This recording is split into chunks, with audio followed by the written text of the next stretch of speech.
to the Sailplane Grand Prix Final in Saint-Aubin. We have a beautiful day, but yesterday the race was really, really good, with Mario coming back from the back of the pack last minute. We will leave you check it just right now on the highlights. You're out of the Zero Point Club. Congratulations. Yeah, that's a very good feeling.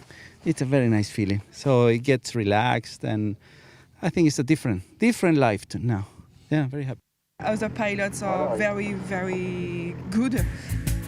Race day 3 at Saint-Aubin for the World Sailplane Grand Prix Final. A task first to the south, to Vinon, and then over the Plateau Valençol to the Haute-Verdun, back towards Saint-Aubin and the village of Montfort, and then we go up into the mountains. The start was good, down the flatlands alongside the Durance Valley, and we had excellent conditions and pilots flying in flatland style, and everybody stayed more or less together until the turning point at Vinon. And from Vinon, they flew over the Plateau de Valençol, with everybody doing more or less the same thing, cloud base 2,300 meters, and staying as a major group with a few trailing a little bit behind. The first breakaway came at Mondenier, when Mario tried to run the ridges going over the Haute-Verdun to run into the second turning point. He continued to run alone until he returned to the coupe, but now Sebastian was leading the major group, who were catching him quite quickly. The next turning point at Montfort, the village next to Saint-Aubin, the entire competition arrived more or less at the same time. And now we saw the race start again as they headed towards the mountains. It was led by Sebastian at this point, along with Philippe de Péchet, and they left that first turning point, and everybody took the route along the Vaumeuse and up to Autun, except for Mike 7, Marius, who went a completely different way. A big climb on the top of Tête Grosse enabled most people to get the altitude to reach the Toise Évêche, but some pilots, they chose to go straight to the Toise Évêche, and they arrived much lower. And Sebastian and Uli climbed away, but the pilots who climbed to Tête Grosse had the altitude to go straight over the top, and that made them very happy. The two groups now, the group that arrived low were climbing to the south, and we had one group passing over the Toise Évêche, and Mike 7, who had taken a completely different route by the Blaeu, was well ahead. The entry into the Barcelonnette Valley was quite a good split, allowing one group to arrive quite early at turning point 4 at Barcelonnette Aero. We saw Philippe de Péchet leading out of here along with Maximilian, and they flew along the ridge and had very good run along the north side of the Barcelonnette Valley. Everybody just running in the energy that was available until they reached the end of this line. They had great energy along this run and good cumulus marking the energy. As they came to the end of the valley, they came onto Morgon, and altogether they entered the area where they should expect to find good lift. And under the next cumulus, there was excellent lift, which allowed them to get the altitude to cross the valley. It's a long crossing to Pic de Beur. The game changed again at Pic de Beur, with now Sebastian leading along with Philippe de Péchet, and Uli was with them, and Maximilian, and Catherine Sen. But Mario had gone further to the north, and he arrived lower and was left to climb below as they left to run the ridge at Pic de Beur. That leading group, they ran along the Pic de Beur all the way to the last turning point on this western end of Pic de Beur. This turning point at La Cluse was critical because the first group ran in and they didn't climb running in, and they didn't climb initially coming out. But they did stop to climb a little bit down the track because they did not have enough altitude for the final glide. At this point, Mario turned up, nearly 200 meters above, having climbed on the Pic de Boer in a very strong thermal to enough altitude to final glide. From this moment, it was really a race home. Mario was using his altitude to catch Sebastian, and he passed him at about 30 kilometers out. And at that point, Sebastian tried everything to get an advantage back on the glide. But there was never really a possibility because Mario always had a little bit more speed and a little bit more height. It continued like this all the way back to Saint-Aubin for the finish. We had very close finish with the first 5 gliders, and we had Mario coming in first with Sebastian second, followed by Catherine Sen, Christophe Abedet and Philippe de Pesci. Louis Boudelec and Maximilien Seiss very close behind. A good day for all the French pilots, but a great day for Mario.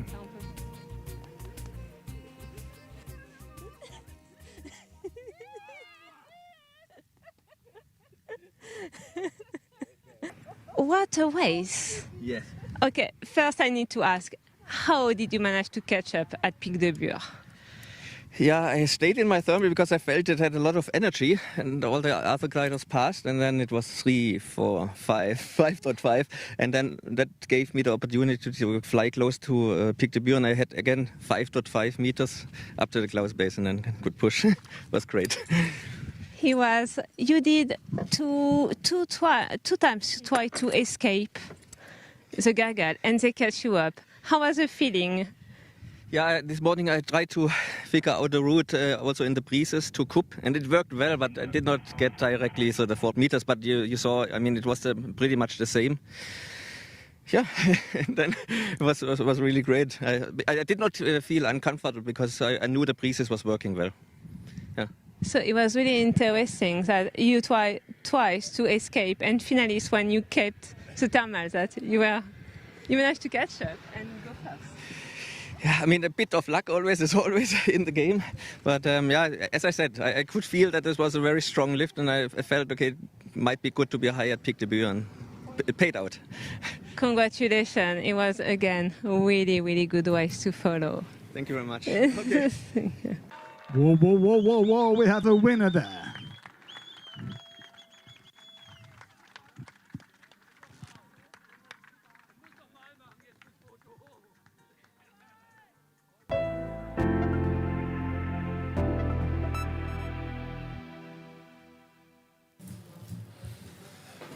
Good afternoon, everybody from Saint-Aubin. I hope you enjoyed the highlights of yesterday. We had absolutely great time watching the race, Benj. I hope everybody else did. Definitely, it was really exciting up to the end. It was tremendous. And really interesting to listen to the stories from the pilots. But now we're going to look at today. Today's another day.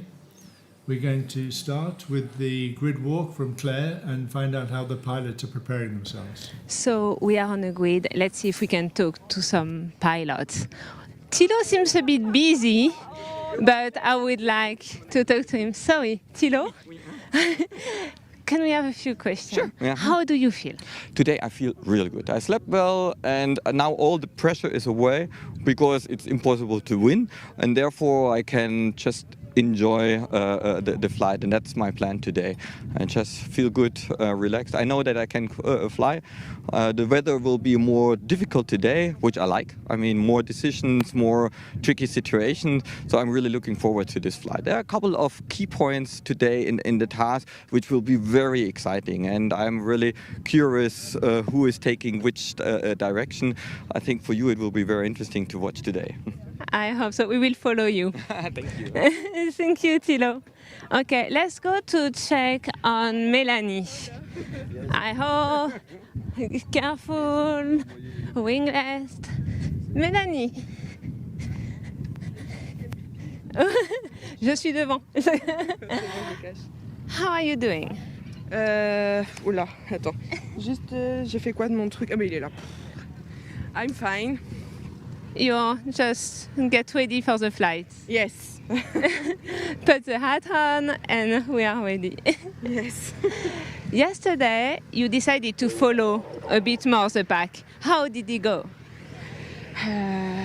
J'ai pas compris. Désolée. How was it to be with the pack? Did you manage to stay with them?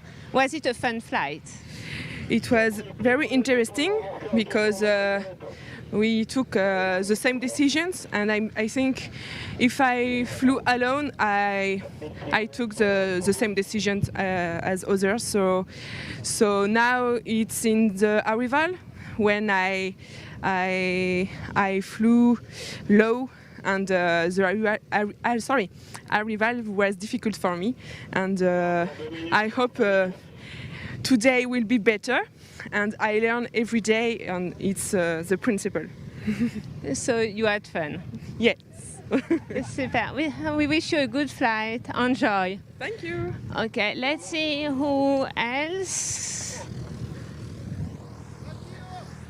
So Mario is getting ready, but he seems a bit busy. We will go directly to Uli, who is world champion too. Careful here. Uli, what are you doing? I put the task in. Is that not a bit late? Maybe it's a bit late, but sometimes it's good you do it twice. Because I did something wrong. So no penalties today. You go through all the turn points. This is what my goal will be. It's the first time in 40 years that I missed a turn point. So it happened even for very famous pilots. Okay, we will follow you all the turn points. Good. And tell it when I missed it. We will. Enjoy the flight. And let's go quickly to Sebastian. Careful.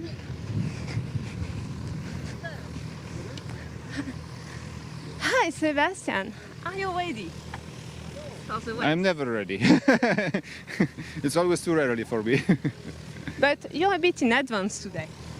Normally you're last second on your glider. Yes, a little bit earlier, but it's still late. Okay, so we leave you. But we will follow you and enjoy. Yeah, you have to tell me how to fly it today. Follow the live.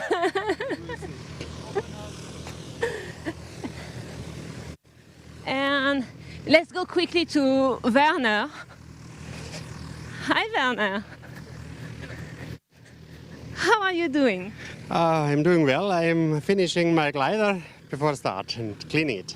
What's your plan for today? Today I want to make a good flight and not lose, get 0 point. Are you going to fly with people or mainly alone? I think the beginning I will make with people because the first turning point I don't know that area. Okay. And I think in the last half an hour I will do something by myself. Try to make the difference. Perhaps, yeah. We will see. Okay, enjoy. And Okay, thank we you. will go back to the studio to follow the race live. And enjoy.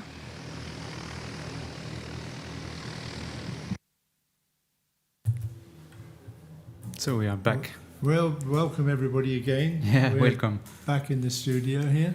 Well, we in took our a bit of commentary altitude box. today. You can see we are really far. We are on the moon, I think. It's nice. We're going to make sure you know where Santaban is. Sebastian's going to zoom in for us A bit, yeah. and bring us on to today's race, which is going to be race day 4 in the World Final, the Sailplane Grand Prix. We've had 3 fabulous days, really interesting flying. And I think today we're going to bring you quite a different day because we have wind today. It's a south wind, it's a fairly strong wind, and that is going to give us a good ridge running today. Yeah, but let's talk first about the overall scoring a bit, just to make a point on the general scoring with race and who is leading. So Mario made 3 great days, 30 points. It's never happened before that somebody's so consistently been at the front. But actually, watching yesterday's race, it looked like he wasn't going to be there, and it pulled it out at the last minute, which shows that this game, the race is not over until it's finished. Sebastian did very well yesterday. He led for a part of the race, more than half of the race yesterday, and he had a good day.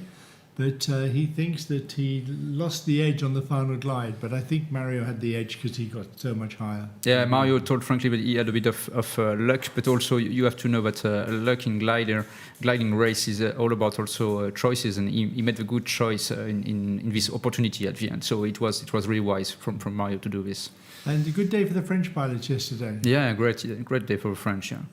But the really interesting result for us to watching yesterday was Catherine. Yeah. Catherine ended up third yesterday overall. And maybe we can get Catherine to tell us about this herself. Yeah, let's go with Catherine. Let's go with Catherine. Talking about... She's coming along in a moment. She not only did a great flight, she also took some great video for us during the day. Yeah, and you see from the highlights how happy she was when they were coming up.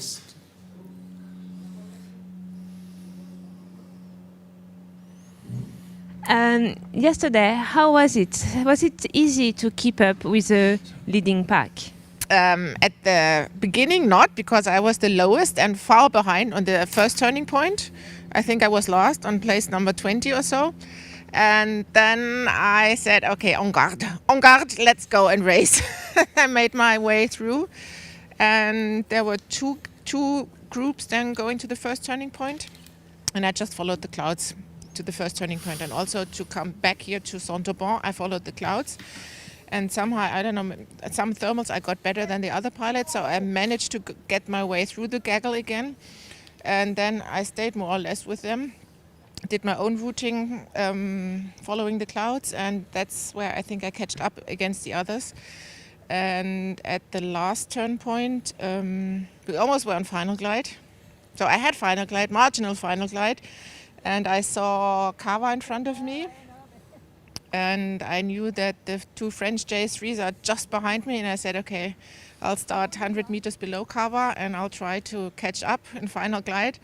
And then all of a sudden, Super Mario came out of the orbit from the back. I said, what did he do? Because he was so low on the last turn point, but that is Super Mario, so he really did a great job to find that 5-meter thermal.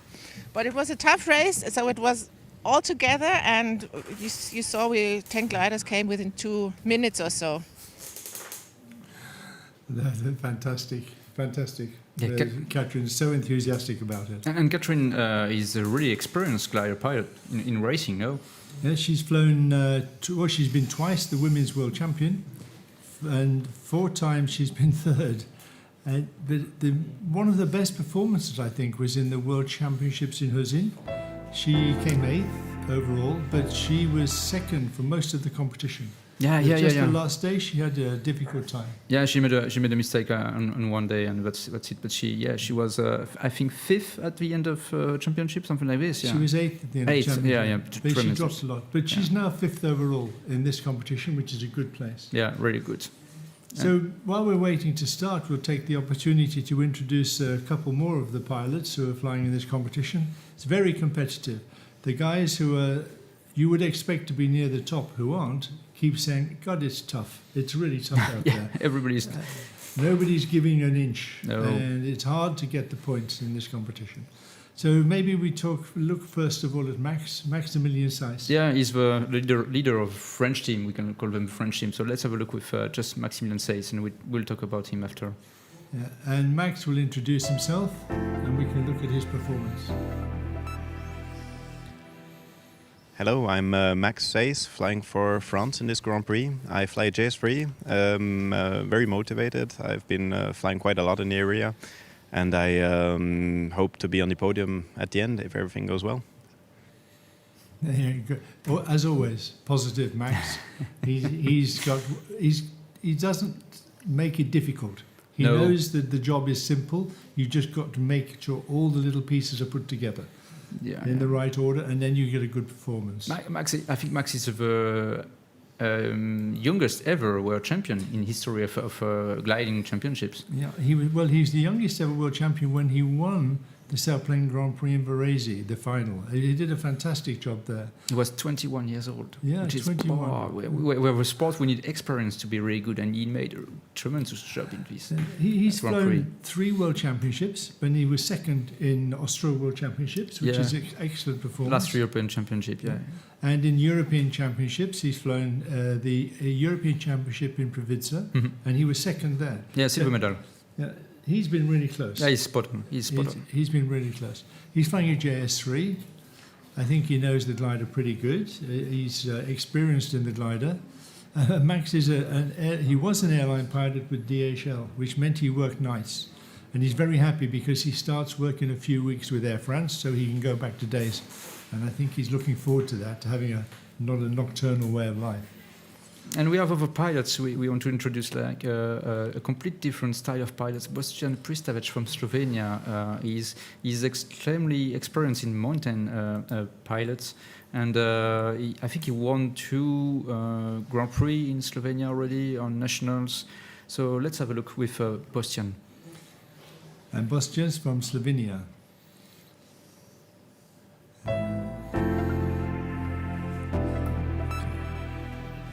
Speed up a little bit. Hello, I'm Bostian Pristavec from Slovenia, glider pilot since '83.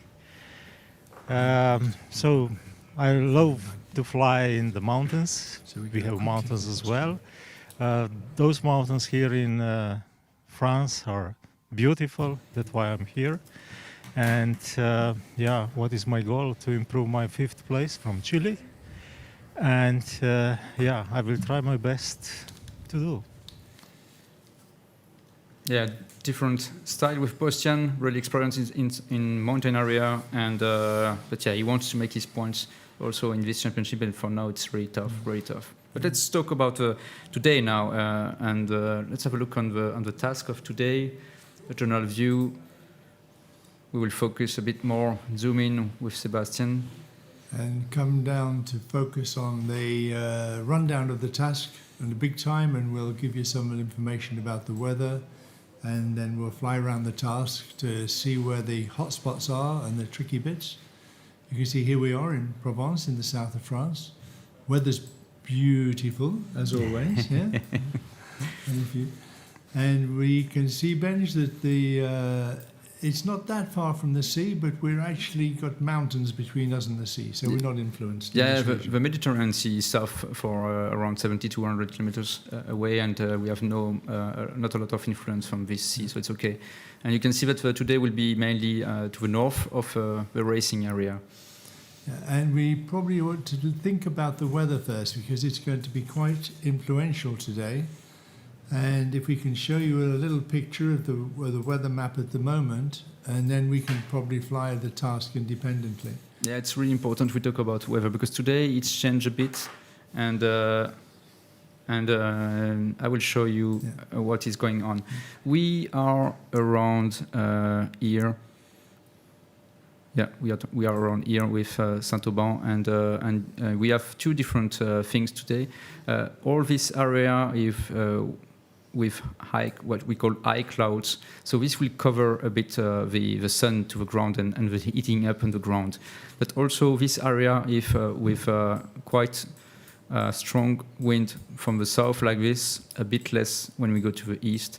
So this will be one type of area they are racing. And then they will race to this second area, which is here, to the northeast. And you can see that the color of the clouds is completely different. So this is high clouds, but this is thermic clouds, so the cumulus.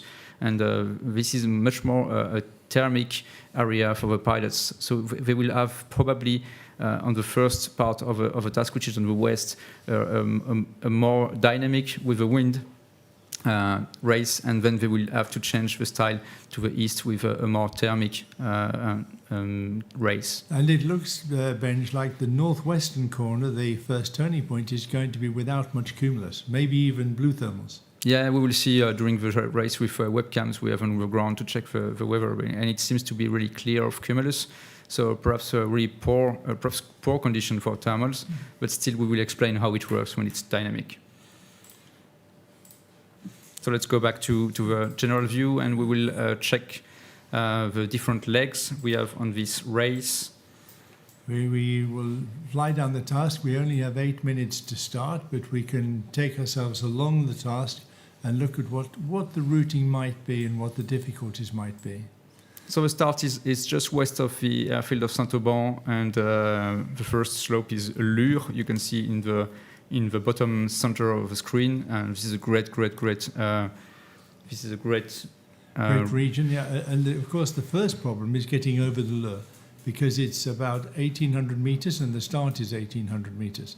So if the 20 competitors don't climb before the Lure, they'll have to go around it and then set off into what's the region called to the west of the Durance? So West Durance is all these slopes are east to west orientation, and it's called Baronnie. Baronnie, and along here it should be fairly straightforward. There's ridges, nothing particularly difficult as long as you don't get too low. One thing is obvious about this route to all the pilots is there won't be any place where you can just run along the hills. It'll be jump, climb, jump, climb. Yeah, so all these mountains are east to west orientation, and we expect to have this south wind they can use to then do what we call dynamic ridging. So they can use this blowing wind, which is made upwards by the slopes, and then climb enough to jump to the next one and the next one. So perhaps it will be a real jump and jump and jump, like Super Mario knows how to do this. So we will see. But this will be what we call the dynamic style of the pilots. It certainly looks like it'll favour the pilots who are used to ridge flying and ridge running, because of some of the time they can only gain their altitude quickly on the ridge. Yep. So if we go up towards Luc, let's go to Luc on Diois. It's in the Valley of D. Quite tricky, I think. Yeah. Because you can see that the turn point of Aix-en-Diois is quite in the valley, in the middle of the valley. So you have slopes around, but they are not so big. Just on the right side of turn points, it's just the south part of Vercors plateau, and this is perhaps where they will have to go to use again this dynamic wind. And we know that when you make the turning point, it's just possible to come all the way with ridge soaring back into the main valley, to the main hills, but it may not be the quickest way, but it's possible. So even if it's blue, there should be a route you can take to come back over the Col de Carbe or the little col just to the north of it. Yeah, a bit north perhaps of Col de Carbe, but yes, they will find the best way using all these slopes, and I hope it will be enough wind to make the dynamic and jump and jump and jump. Because what we can't be sure is it will still be south wind there. But once they're out of the valley, we now have the Les Potes and the Pic de Beur. Les Apotres and Pic de Beur, yes. Yeah. Which is just north of Aspe-sur-Bouche. Yeah. So we are in Pic de Bure, so you know this place now, and perhaps we can just have a view on the webcam of Réalon, because it will show us the kind of weather. Sebastian is preparing this, just to have a view of what is going on the eastern part of the task, before we go inside the valley of Ubaye. So yeah, we have a view there. Coming from Sebastian, superb. Yeah, okay. So the camera is towards the south, and you can see that there are cumulus there, like we saw on the satellite pictures. So on the east part of the task, you will have thermic activity with cumulus, and a bit like the day before, not so high above the slopes. So 2,700, 2,800 meters, but not more than this. Yeah. And that sort of altitude is going to be tricky coming back. But I think we anticipate it'll be higher by the time the competitors arrive there. We should probably get another 500-600 meters as the day warms up. We will see, yeah. So let's go back to the 3D, and we will enter now the valley of L'Ubaye. So will they cross directly, or will they go around on the northerly route? Depending on when they catch the thermal activity, I think. If big height at Pic de Bure, you can go directly. Yeah, if you don't have a big height, you have to take the northern route. Yes, exactly. So let's enter the Ubaye Valley now. So you know the place now. It's Morgon, and then we go to the east along these ridges. And Grand Bérard is coming now, just before the turn point. And the turn point, again, is not on the slope, so we will have to go inside the valley. It should be pretty fast along the slope, out into the valley, and then we hope the initial part of the return is below the guys who are still coming in. So the competitors heading east should be higher, near the top, and the ones heading to the west will start to climb up again and be high when they come to Mouvant at the end. And that part of the flight should be straightforward. Then it is, then it's tricky. Yeah. Then it gets really tricky. Yeah. But then the place really nice now about Morgon back to the Lake of Serponçon, and then again this problem is the next turn point is in the valley. In the valley. And we can see the hills to the right of the picture, which are northeast of the valley. It may be necessary to take a route all the way around there to this turning point. Yep. This will be also the problem between the dynamic and the thermic activity. Where is the threshold? So let's go to the next turn point, and I think it's one of the last before the final glide, with Pic de Bure on the right of the screen, and then we enter again the Buèche Valley, which is much more wide.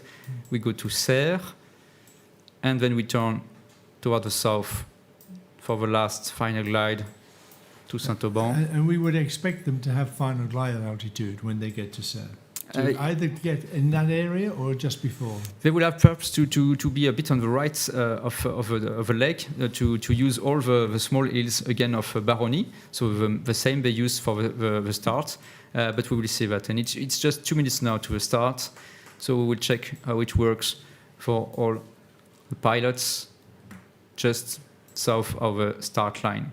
So let's focus, exactly a bit from the top, from Sebastian, and we will zoom in a bit to have a nice view about everybody. As a reminder, the start line is 1,800 meters maximum for the pilots to avoid any penalty, and they will have to make it 170 kph, I think, today, even if it's south wind, or they made a different speed for the start. We were going to call Thilo before the start to see what he's like, or one of the pilots, but it's too close to the start to distract them now. They're going to be very busy coming into the start, and so we don't want to create any issue for them, so we'll wait until later on and we'll give them a call. The max speed is 170 as usual, or we made it a bit higher? Well, actually, we should have made it a bit higher maybe. 170 is going to be tricky with this tailwind. And we can see that it's still at 170 kilometers an hour. That's going to be pretty slow with the tailwind that they have. So maybe there'll be some difficulties to maintain that low speed. But we can see, if we zoom in a little bit more onto the start point, and we can see then how close everybody is, waiting to turn right into the start. So 40 seconds to a start. Everybody is above 1,800 meters, sorry.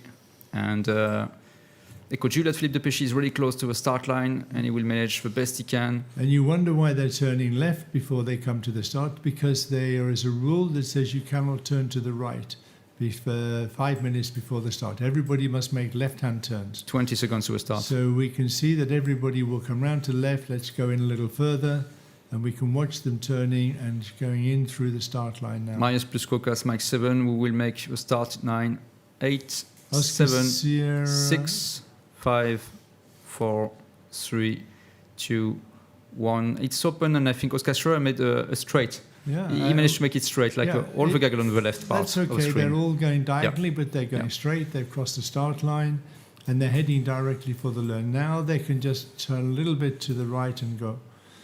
It's quite interesting. We have one big group off to the right, but we have Mario and Sebastian together. I wonder if there's it's a bit early to say, but why would Mario go just behind Sebastian?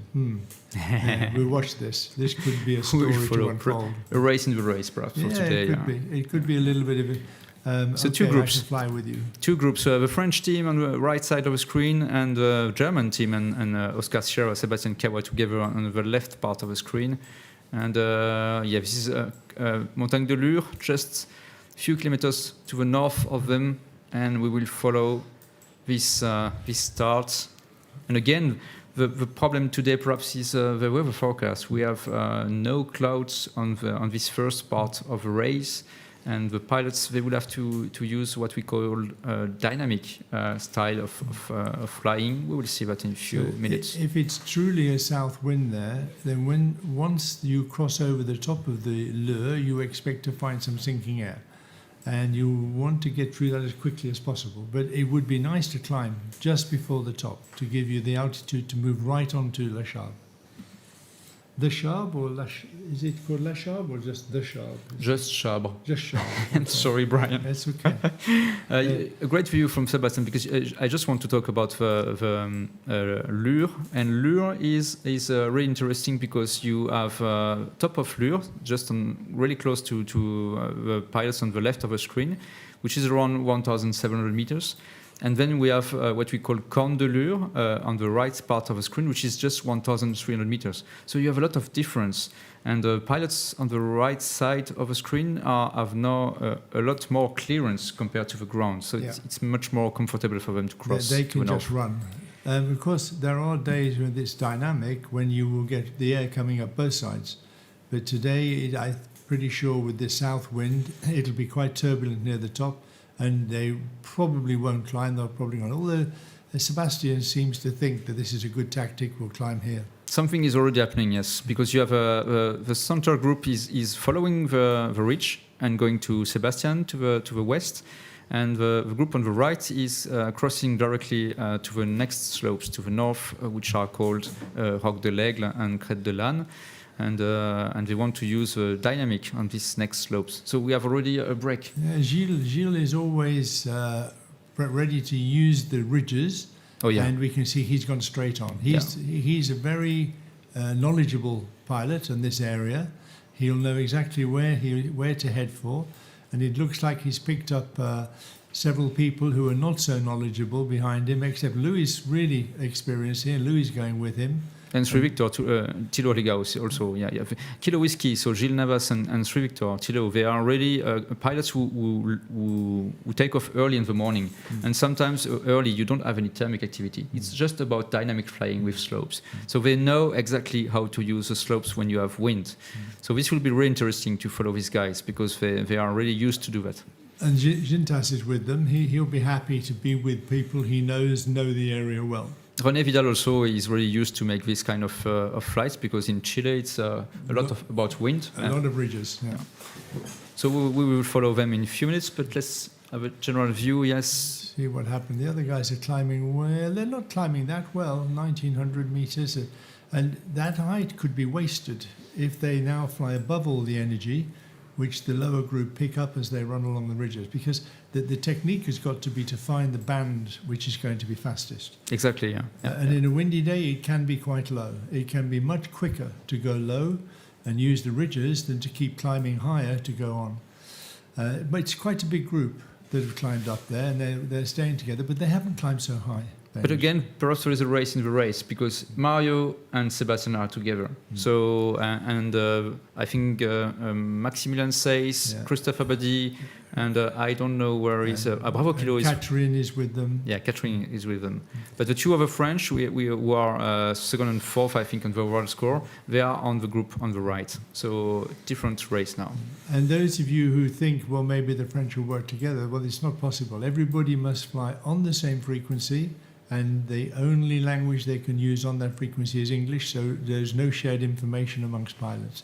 It's an individual competition, and so it's quite fun to see the French pilots competing against each other for the best place at the end of the competition. They help each other in the morning. They make a briefing together to talk about where to go, what the idea is. And then Eric Napoleon, who is a coach, is making also some information and inputs. It looks like there were two ideas at the briefing. But I think the start was also a bit difficult with this rule. You can't turn to the right, so this makes also this a bit messy start for a while. Yeah, I agree. It is a bit tricky, and maybe we need to see if that can be modified a little in a situation like this. Kilo Whiskey is going well with Gilles. They're stopping on the first of the ridges. Looks like they're going to take a little climb. Louis got some lift. We'll see how that unfolds. Marius is with them, and we have Peter there, Peter Panic as well. Panic, he's a good pilot, but he's not at all experienced in this area. And this will probably be the first time he's ever flown along this countryside in this sort of wind. It'll be quite a learning curve for him. Yeah, he made a Cisteron Grand Prix, so 9 years ago in 15 meters, but it was completely different weather. It was much more north wind, so it was blowing really, really hard on the Baronnie, and it was mainly strong dynamic. Today is not strong dynamic, it's weak dynamic flying. And you can see that it's a mixture because they take some small thermals like this and they are not flying so high. And they will have to change from small thermal to dynamic and make this kind of mixing of style today on the first part of the task. Werner seems to be happy to push on with Mario behind him along the ridges. The Whiskey Golf Center top part of a screen, yeah. Sebastian's taking a much higher view of life and deciding, actually, I think I'll take some altitude here because there doesn't seem to be much hurry at the moment. But you heard him in the grid walk. He's not so confident. Oh, he seems to me not so confident. Yeah, again, even Sebastian is not so experienced at this sort of flying, in this particular location. So you don't know if you're making a mistake until you've made it. But I can't help thinking that 2,100 meters gives you a much more comfortable start to a 300-kilometer race than 1,400 meters and on the hills. That extra altitude gives you time to relax into it, to get the rhythm, to start to feel how the air is working. If you get low straight away, you're in it. You're in the can, which is boiling away there, and you have to deal with it. Sebastian's got quite an advantage now that he can see, he's got time to think about it, and he's got time to move on.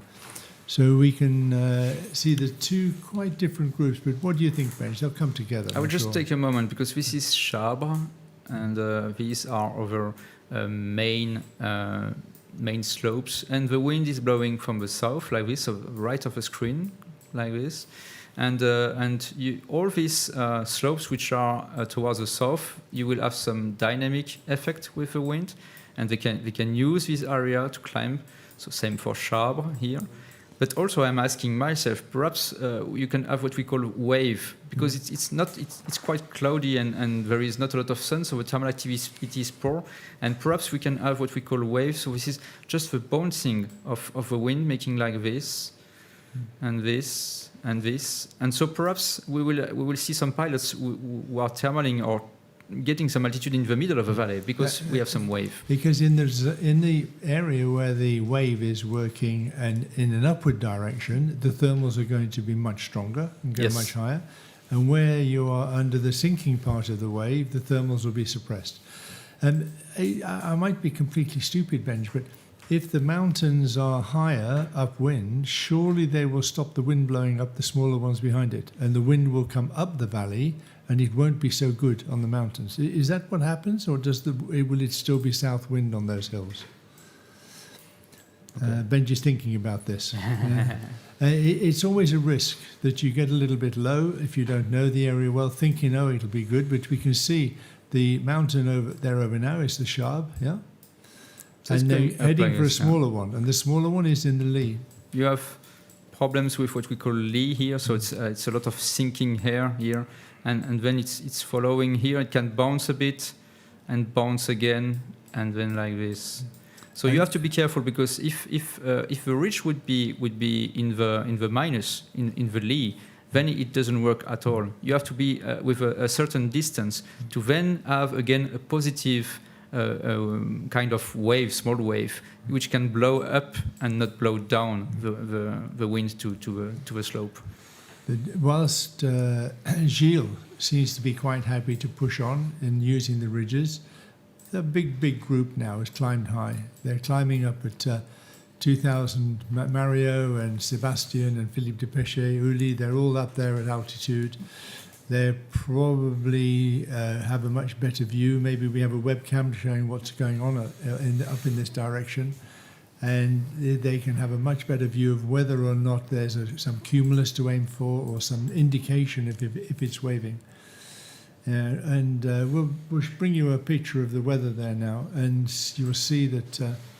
So we are in Serre-la-Bâtie, which is just north of where we are climbing now for around 10 kilometers. And the camera is towards the south, so it's where the pilots are now. And it's a bit cloudy, but you can see also that after the clouds, it's much more blue things. So it's correlate with this thinking. We have an idea that there is a bit of drying because of the wind and perhaps a bit of wave in this area.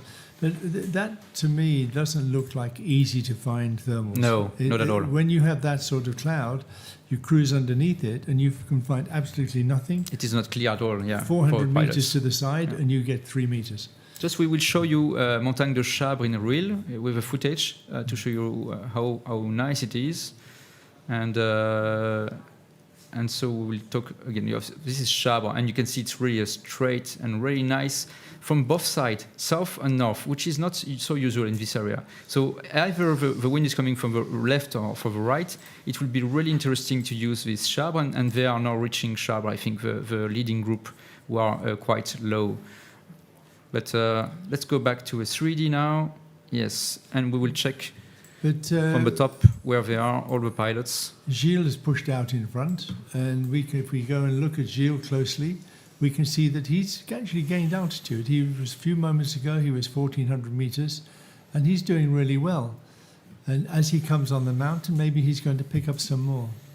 But 500 meters below the group that climbed, who are going to pass over him in a moment or two. Yeah, so Whiskey Golf Werner Amann, I think, is with Gilles on the south part of Montagne de Chabre. So as expected, they want to do dynamic there. Mario is much higher, India, top right of the screen, reaching this leading group. I think Maximilian Seiss is also there, but quite low. And then we have followers who are really higher. Echo Juliet, Oscar Sierra, and 25. So Philippe Depechy from France, Mr. Kawa from Poland, and Uli Schwenk from Germany, 2,000 meters. So they have an advantage of 400 meters compared to the leading group. And we're looking at Werner now, and Werner shows 123 kilometers an hour average speed. Of course, that sounds like a great deal, but they're going downwind. They must have 20 kilometers an hour of wind at least. Yeah, we have talked with Aude Unters a few minutes ago to check the weather, and she told me that there will be on the ground not so blowing wind, 15 kilometers per hour, but as soon as you have above 1,500, you will get 25 to 30 kilometers per hour. And well, that's another big advantage for staying high on this first leg. Yeah, it is. It is. And climbing to 2,000 meters gives you a big wind advantage. Mario's pushing ahead again now. And bouncing. But he's high. Yeah, he's got up really high. We'll probably pick him up in a minute. We can see that Werner's climbing there, along with Maximilian Louis. Seiss. Yeah, with Max, sorry. Yeah, Max and Werner, but they've dropped back a little bit already. A bit, yeah. They are below and they need to climb now, because the problem you can see also on this screen is there is Chabre, and then you have a long way to find another Chabre, I would say, another slope with the same orientation, because the next one is what we call Beaumont, and Beaumont is much more north to south orientation, so it's not, I would say, fine-tuned for this kind of wind. And Oscar Hodrian from South Africa, this is definitely not Oscar's best sort of flying. Oh, it's a new date. It's like a first solo, I think, for him. It'll be completely unfamiliar to him. Difficult. There'll be turbulence, and there'll be areas where you expect to find lift and there aren't any. There'll be orientation with ridges, and the sort of flying that Oscar's used to, if it's mountains, it's bigger mountains with the wind blowing on and it's obvious, or if it's flatlands. And this sort of ridge jumping, it's not really ridge running, it's jumping from one to the other. It requires a little bit of experience to know how to handle it. You have to be in front of the nose of a glider. And for today, for Lawrence, he has not a lot of experience here, and with this really special kind of weather, he will be behind the back of a glider a bit, in the brain. So he's always not anticipating, but he is under the pressure because he doesn't know where to go. Normally he flies very positively, very confidently. Yeah. But I think today he'll be thinking, what do we do next? What do we do next? Certainly Mario doesn't seem to be fazed by it. He seems to have a very clear idea about where to go and what to do. It's always a big question because we know that it's the French garden here. So the French team, they fly a lot here. But again, Mario, from his junior time, he flew here because the German pilots, they come a lot in the South Alps. And they make long training periods. So they have all this kind of weather with really good, really bad, windy, no wind. So he knows really well the place, no matter what. Yeah, and we've got Philippe up there with them, and Uli and Sebastian all going right here. But Mario's hooked up something really good here. He seems to be climbing pretty good, and he's hooked it just where you'd expect off the top. If we can look down overhead, we can see exactly where he's climbing, and we can see if the others are picking it up in the same. Yeah, they're turning where he turned. A small peak Yeah, underneath. he's already gone. Yeah. That's really efficient flying. He's done 2 turns in 4 meters, 3 meters, and he's gone before they even get there. And based on the view we had from Serre-la-Bâtie, 2,400 meters, like the altitude they have now, is at the top of the tumulus. They can't go further higher. It's already to the top. And it's comfortable bench, carrying on at this height into the valley. It's, you can see that the pilots who are the lower, they're at 1,400 meters a few minutes ago, like Werner Hamann, 1,500, and it's just close to the top of the ridge. They are just below, so it's okay, it's really okay. So 2,400, you have 600, 700 meters clearance to the ground, to the top of the ground. So and Melanie's pulled back in well. Melanie's caught up.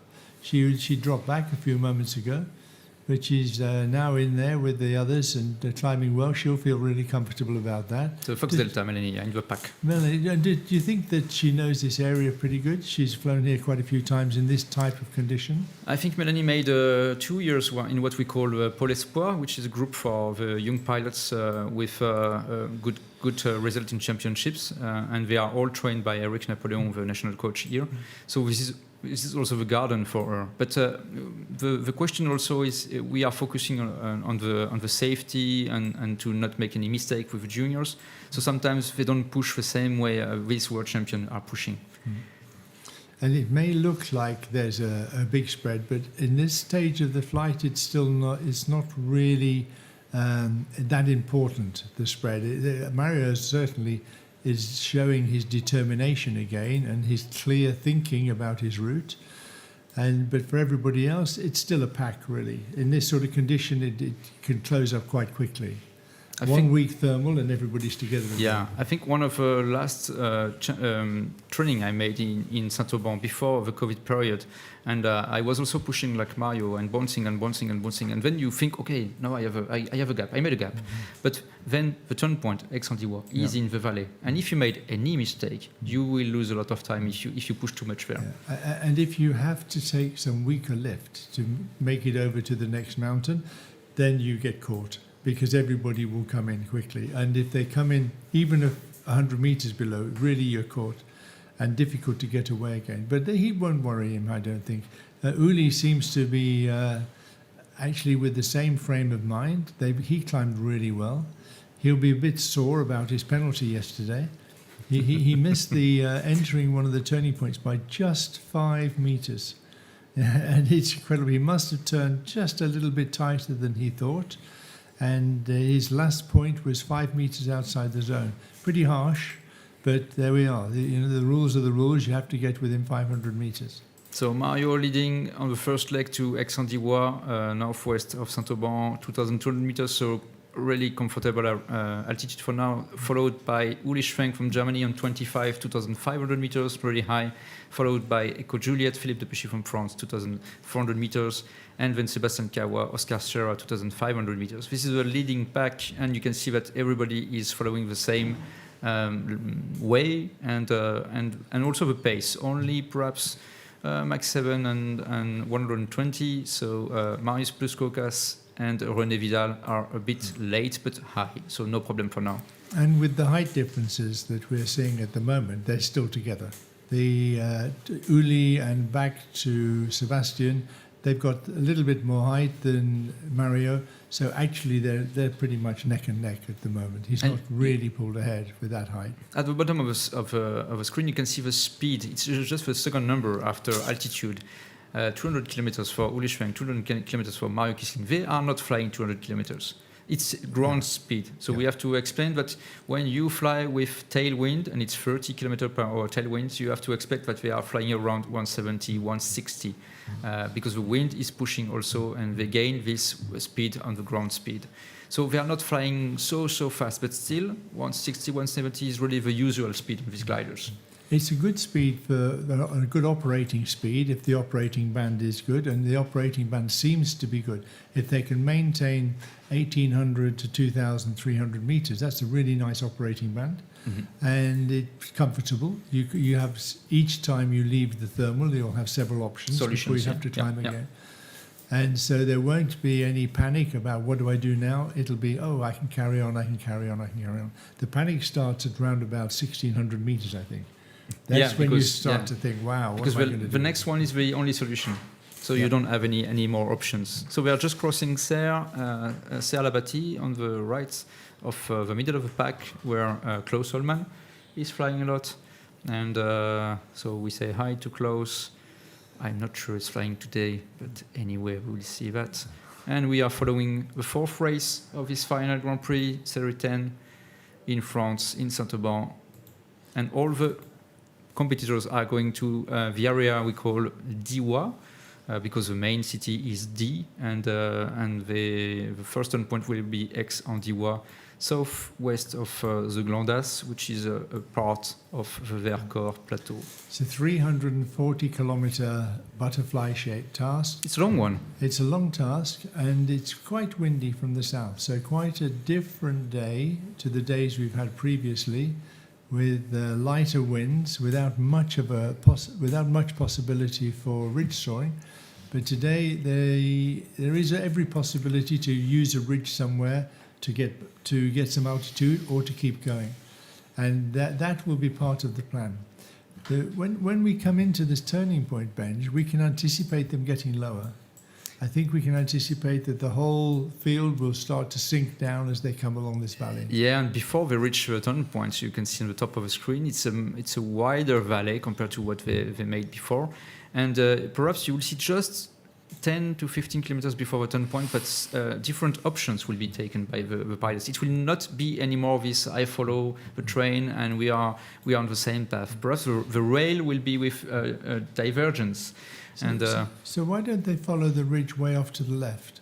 But that looks to me from here like it would be a pretty good route with a south wind. This would be a solution, but I will show you in a few seconds. Yeah, we are here, and there is a valley here, making like this with a river, and so we have all this kind of small bumps here and here and here and here. And I think Mario, because the wind is south like this, south to southwest a bit sometime, he wants to use all these things. And if you go to the left, it will be, in the Glandas, what we call the Glandas with the part of the Vercors is here. And do you think you'll go there after the turning point to come back? So, I think come straight back up the... He would try to make the best to keep the altitude on bouncing on these things, which are not so high, and then make the turn points, and then perhaps go to this Glandas with a south wind, because it's a really wide valley here, so the wind will be really not diverted by the valley, and so it will be normally really blowing in a nice way to the Glandas, and then to get an altitude. So you'll be quite comfortable, even to take the turning point fairly low, knowing that you've only got to make the ridge to be safe again to come back up. In the cockpit, you can feel if there is wind or not, because you can compare your indicated speed in the cockpit, so with the instrument which is the air speed, and then the ground speed. And if there is a big difference, then the wind is pushing you. So you have strong wind, you have a nice slope just waiting for you, will be nice. And we just saw Uli there flying very fast and with a lot of sinking air. And he maybe he is flying in a bit of wave. Maybe he's found a little bit of wave here. He stopped in it. And I'm not sure if he's cruising or if he's circling. We probably ought to have a look down on top of Uli and Oscar Sierra and Sebastian and see what they're doing. But he seemed to do something quite strange just then, and Sebastian's got it now. I think it's dynamic things here. Okay, the wind is blowing like 30 km per hour, and you have a lot of small slopes below you, and this makes this pushing the wind upwards really violently for a few seconds, because it's really just a spot. And so the pilots were using the spot to pull hard and gather energy, and then push again to transform this energy altitude to speed. So you have this really dynamic in the cockpit to do. So we have a receiver, a data receiver in this valley, but it's a little bit further to the west than the turning point. I think it's Ounasson. Yeah, we hope it continues to receive the data and bring it back to us. We also have our good friend Pierre, our airborne receiver, and he should be in the region of Asserbusch, or to the west of Peak. I had Pierre a few minutes ago by text, and he told me that he was really in a big difficulty with a double-seater. And Pierre, when you fly a double-seater, it's not like a single-seater for a World Championship, and it's much more difficult to make this kind of flights. Yeah. So I'm not sure we'll have the spy in the sky today. Okay, not the same. It's a shame he isn't flying the same glider as yesterday. But anyway, we will see. Perhaps he will go back to the track, and we'll check that. So it's still Mario, and it seems that Mario is going perhaps direct to the Glandas before making the turn. He's certainly going that way. He's got one more ridge to run, a low ridge, but he's not so high now. He's only got 11 kilometers to go to the turning point, and his altitude is not so great, but he's got enough to get there and onto the Glandas. We think he's probably about 1,900. Yeah, he's just here. Actually, he's okay. It's okay. He's not really lost anything. He's 5 kilometers in front of Sebastian Kawa, who is higher, but Sebastian will come later. So it's quite over time for now. And as usual, Mario is pushing. He tries to escape from the gaggle. Yeah, well, he seems to have a habit of doing that. Let's hope it doesn't go wrong on him one day, for his sake. Because if you keep pushing ahead, it's exciting and it's interesting, and when it works, it's great. But when it doesn't work, it's a big problem. Although Mario now has a 9-point lead overall, so he's well away. He's probably thinking he'll bank some of that, and he'll use some of that to allow him to take a few risks by pushing on his own. But there's still a good group. We've got Thomas in there with Uli and Sebastian, and we've got behind them, there's Catherine as well, and we have Bostjan with them, and Melanie. And Melanie's tucking in there behind the leaders. She's gone through that gaggle. She's cut through them like a knife through butter. Yeah, She's out the front. Good old Melanie. We had a talk with Melanie yesterday evening with Claire also, and she told us that it was a bit tense yesterday for the final glide. And she was not really happy with this kind of tense things, but she was happy to the other part of the race, because she took the decision to, I need to learn a bit, I need to know if I take the good decision, and she was following the pack in a good way, and at the end of the day, I do the job the same way, so I'm happy. It's a strong point, and I don't have to doubt about myself. And right at the back now, Tulima. Tulima is Christophe Abadet. Yes. He did really well yesterday. He knows the area well. He's close to Thilo. Good altitude, but he probably, once we turn here, he'll need to start catching up, because we're heading for some critical times in the next few kilometers after this turn and crossing back into the main valley. You don't really want to be a long way behind when this happens. All this pack is together with 3 Victor, so Thilo, so from 25, Uli Schwenk, then Sebastian Kawa, then we have Golf Tango, Thomas Gosner from Italy, and then Philippe de Pesci, and Delta Zulu is Bostian Pristavec from Slovenia, Fox Delta, Melanie Gadoulet, to Lima, Christophe Abadi, Bravo Kilo Catherine Zene, 3 Victor, Thilo, they are all together, just 2-3 kilometers. And around the same altitude. The guys who are in the front are a bit lower, on the back of the pack they are a bit higher, so it's same. We don't really have a big split, because we just run down it now, and there's only a few kilometers between each one. So it's not like 2 groups or 2 gaggles. It's pretty much a line, a stream of people running in. And that, it will probably help a lot with the run out as well. They can run back along the ridges and stay as a stream. It's always a worry.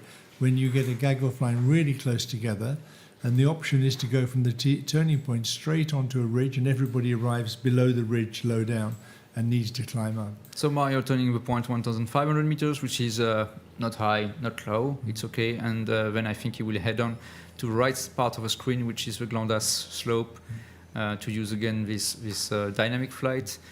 25, Uli Schwenk will be the second one. It will be much higher, like 500 meters higher, or a bit lower, but anyway, 1,900 and something will be second. And then Sebastian Cawas-Carcera, 2,000 meters, will be the same altitude as 25, Uli Schwenk on the turn point. And he's with Philippe Depechy there. So, yep. But what's be interesting in technique is when Mario reaches the ridge, if it's really good, you think, oh, well, he's going to be caught in a minute by Uli. But if it is really good, it could be that he's gone when Uli gets there and he doesn't get caught at this point. Well, we should watch Mario coming onto the ridge now. We'll get really close behind him when Uli's turned, and we'll be able to see what happens as he comes onto the Glandas here. It's a beautiful mountain to fly. Oh, yeah. If you continue to the west along this mountain, you come into the Rhone Valley, and yes. the flats, different part of France altogether. Yeah, you go to Valence, really nice, and you can cross to the Massif Central in this area. So from time to time we have pilots who are crossing from the Alps to Massif Central with volcanoes. It's completely different. It's an interesting flight. It's not easy, and it's made more difficult these days by controlled airspace. It used to be very easy to, you only had to worry about the lift, now you have to worry about restrictions. It's really interesting because the 2 days before, I think we followed the e-sport race, and they were in the same area, and I think Mario is flying a bit like the e-race pilots. He's flying quite low and following the lowest slopes, and not perhaps the highest. But if you watch the virtual race, which takes place every evening on the same task, you will see those guys fly much lower. They have no fear. Not slower, but lower. And they can still be flying very fast. And look at Mario's speed now. It's dropped right down to 130, 140 kilometers an hour. Yeah, unfortunately, we will lose him a bit because he's too low in this area. But we will follow the chasing pack with Uli Schwenk and Sebastian Cawas, so 25 and Oscar Scherer. And Uli's showing us that there's still good thermals there. He's not bothering to go to the ridge. Uli's climbing up, and he's making sure that he's got plenty of altitude to come back.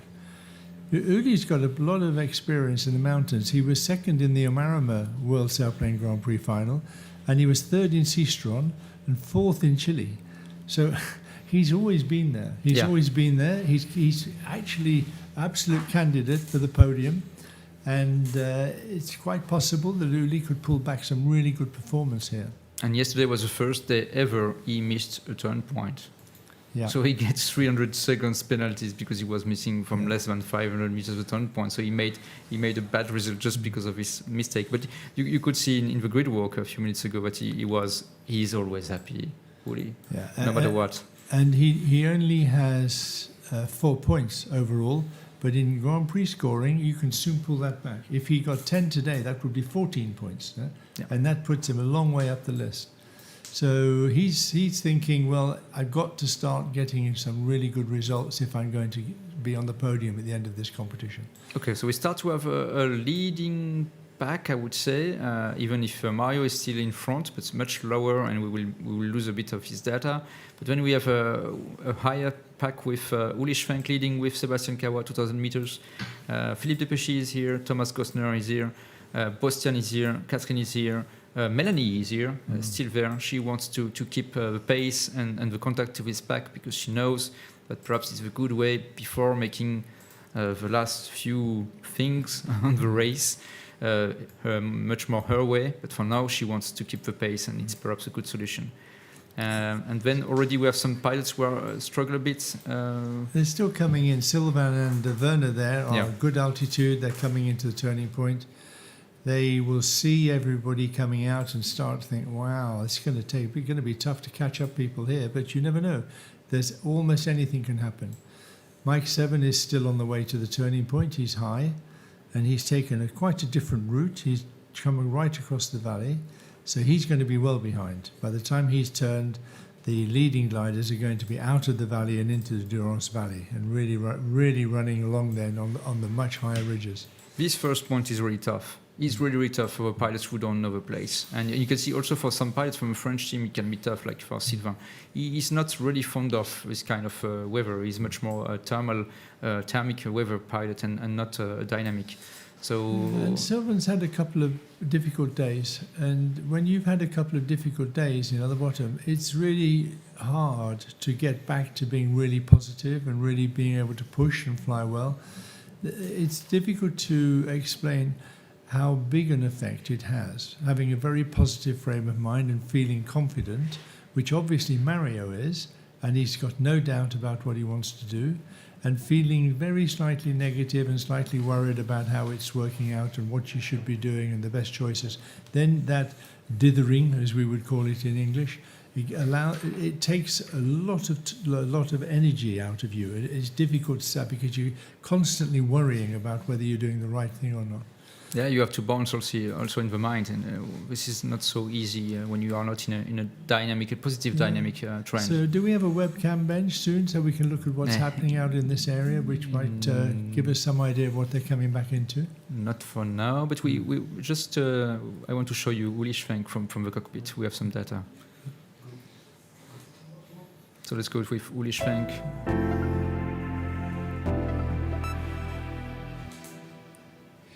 My name is Uli Schwenk. I come from South Germany. I fly a Ventus 3 and I hope to be in the best position ever. And the format of a World Gliding Grand Prix is to show you how fascinating this sport is. You have a great Uli. Thank you, Uli. He's such a character. Yeah. We had a long talk with Uli from time to time when we cross our path in World or European Championships. And he's, when we learn gliding, a lot of time in the clubs, we are focusing on the technique, and we have some books, and we do some theory, and then it's all about the management of everything. And Uli, when he teach and fly with other pilots, he wants to focus much more on the sensation, the feelings, because he knows that it is the key to extract the most of the energy of the air at each second. So he is really enjoying to share this pleasure he has to teach the pilots how to go from theory to the feeling and to be ready to become a glider. You are not anymore a glider pilot. You are the glider. You are like a bird. You have two wings and you fly in the air. I think that it's absolutely right, Benj, that most people can learn to glide from simple instruction and a book and watching videos and learning about it from friends. But the guys who really make it go are the guys who feel it. I always say to the people when you're coaching, you've got to become part of the glider. You've got to feel as if the wings are coming out of your shoulders. Yes, definitely. And feel everything that's happening and interpret that correctly. And that's what people like Mario and Uli are doing now. They're flying. They're not thinking about what the glider is doing. It's part of them. Their brain is part of the glider itself, and they're just pointing it. They're just looking at where they want to go, and the glider goes there. And they're thinking about climbing, they just pull up into the thermal, and their brain is telling them what to do, and the glider just follows that automatically. It's a great gift if you can get to that point. So we lost a little bit at the front, but we can still see that Sebastian and Uli are together and pushing on here. We'll get Mario back in a few moments, I'm sure, when he comes back into coverage. We suspect that he's probably running the ridge all the way back to much more lower. Les Apotes. Yeah, Les Apotes. Yeah. There's a small col just north of the Col de Carbe where you can run right through and onto the ridge above Asp-sur-Bouche. And that could be really good in this weather. Really nice accent. I love this. What, the accent or the wind? Both. Thanks, man. And we can go with Sebastian Kawa in the cockpit for a few seconds, just to also because Sebastian is also sharing his experience a lot of time with other pilots, and we will have a cockpit view in a few seconds. Yeah, this is Sebastian. He's with. It's not a teddy bear. It's something else. Sebastian is a cool guy and a different guy sometimes, but he at the end is really cool. You can talk a lot with him about his pleasure, and he's sharing his experience from flying in a lot of countries, also in Himalaya. And he's a big star in Poland, and he's a big star in our sport worldwide. But in Poland, he's also a big star among the sportsmen from different sports. And yeah, I think he's enjoying, even if he's... Yeah, you can see there, the wings come out of his shoulders. He's not wearing that glider, it's part of him. Yeah, completely. He's absolutely part of that machine. And it doesn't require any real effort on his part to think about what it's doing, because it's doing whatever he's thinking. And that's one of the reasons that he's such a great pilot. It's completely automatic for Sebastian flying the glider. One of the points is the head. You can see the head. He has not to check the instrument on the panel in front of him. No. He's a lot about taking some information from outside, and that's it. And then he's like a bird. If you see movie from birds in flight, they are not with the head straight on. No, they check everything around all the time, and it does not prevent them to make a straight flight at the end. So and that's why Sebastian talks so much about the glider when he gets a new one. That's why it takes him a little while to get really comfortable, because he has to reprogram himself. He gets programmed to fly the glider. He feels absolutely comfortable in it. It goes well.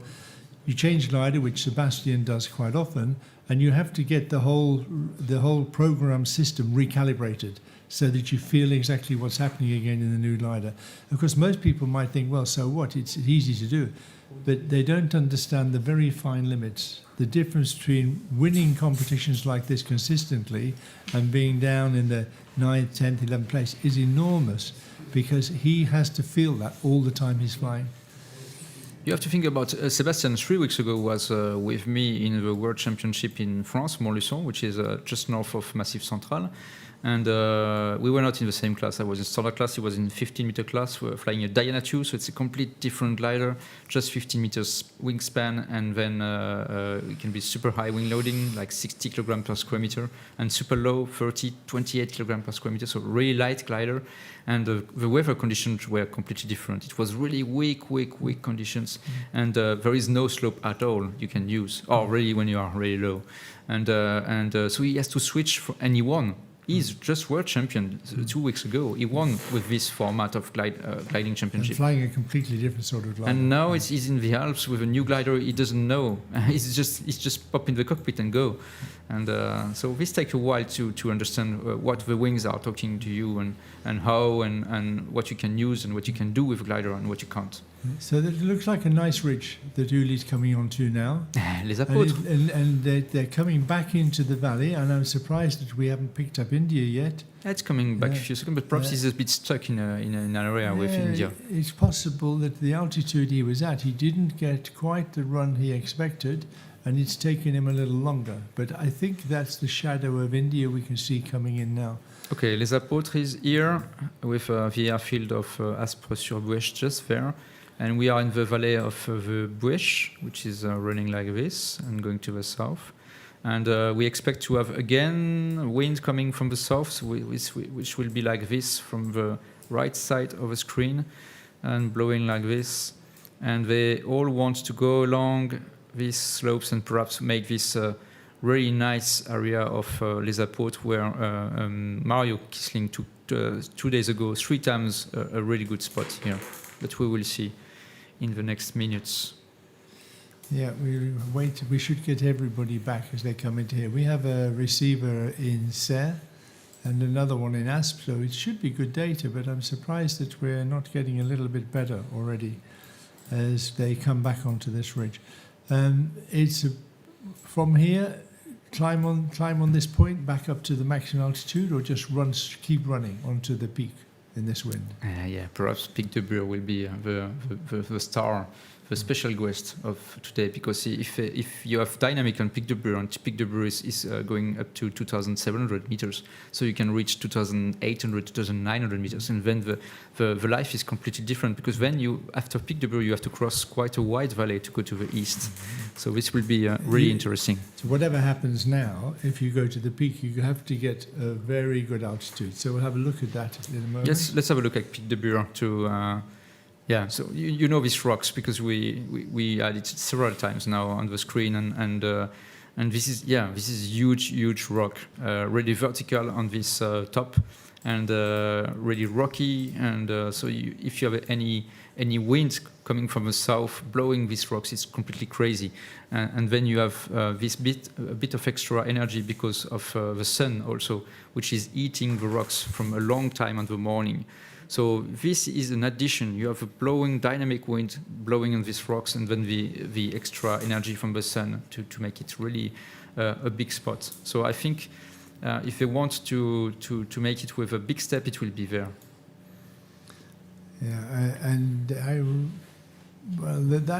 this next part of the flight is going to be fairly critical, because they have to decide if you need the altitude here.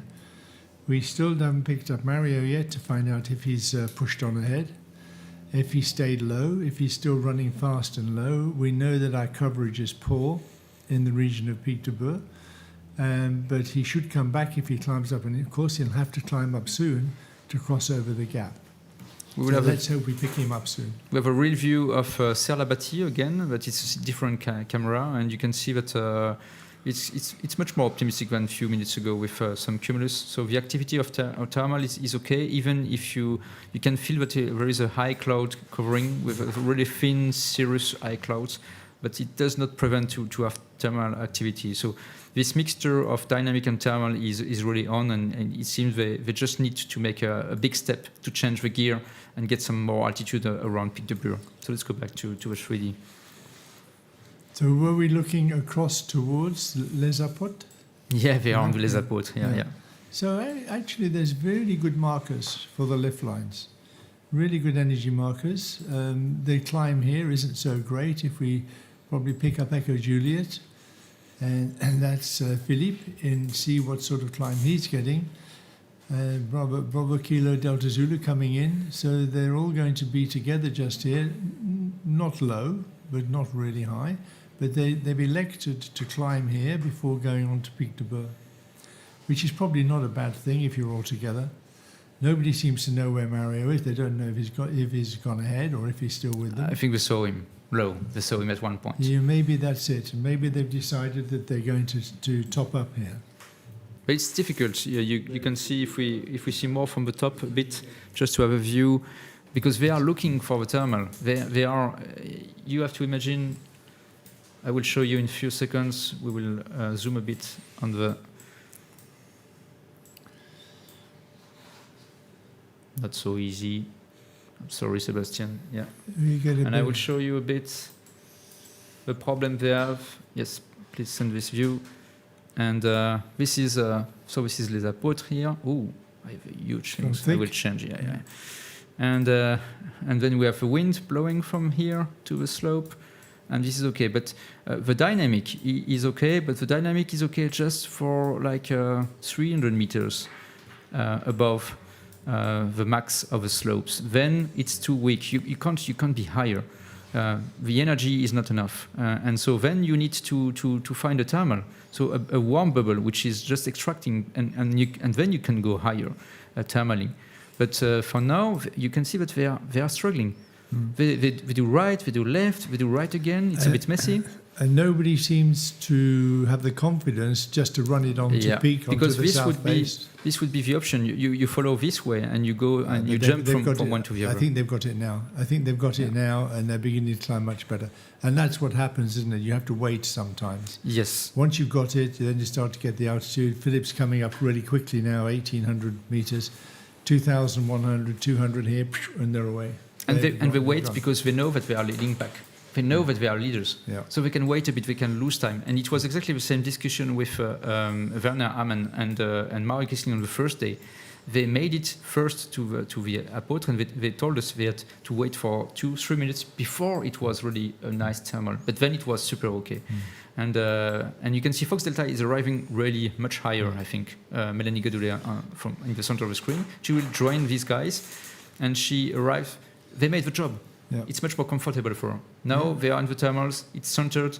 It's warm and prepared for her, and she can manage gently to go inside and work with them. But yeah, so the altitude will be also a bit critical when we arrive on this kind of slopes after a long glide lower and lower. And not that easy. Bravo Kilo, Catherine Zenne also joining quite high together. This is the leading group. And we have quite a, well, how many we got here? We've got about 8 or 9. If this group can stay together, this is the points group. Delta Zulu seems to have gone slightly different way, but that can't be right. Well, maybe he's got No, I think he wants to high. bounce towards the Pic de Bure. Yeah. And looks like some people are choosing slightly more northerly route, but I'm not sure why they would do that, Ben, unless they're really high. Yeah, the offset compared to... Do you think they might be trying to look along a wave? Because when we looked at those clouds, they seem to be orientated crosswind, which is what you'd expect. So maybe they come out of the D Valley in gentle air and they think they can cruise it. Yeah, you have Les Apôtres is here with what we call the leading group for now, and Pic de Bure is here, and then going like this. And then you have this wide valley here before going to Lac de Serponçon here, and then the Morgon and Grand Bérard to turn points. And you can see here is a strong big hole, and it will be difficult. So they need to invest time somewhere.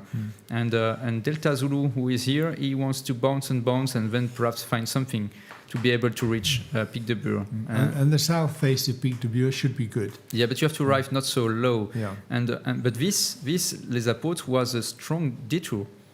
It's a wide detour compared to the. It is. And so we look at the altitude of Alfa Romeo, and we can see that those guys are crossing reasonable altitude. They've got the option to go. Lima Golf there, he's up at 2,400 meters, and Peter Panic, he's up at 2,400 meters. Yeah. So they've got a really good climb there.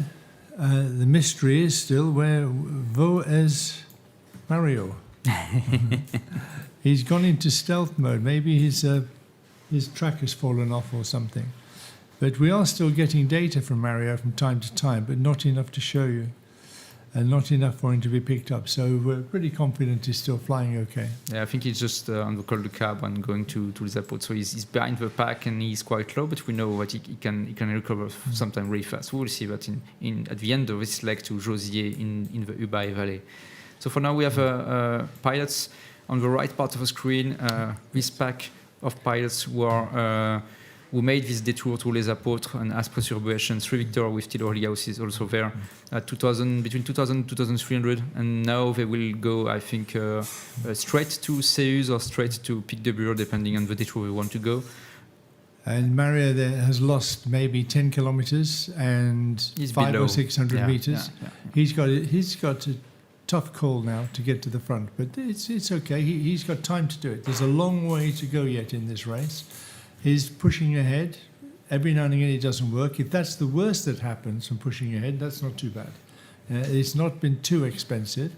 I'm sure that he'll be thinking, okay, I can see them. I'm back in touch. It's been a bit of a problem, but let's go again. Let's have another try. Yeah, it's still a long day, so no hurry.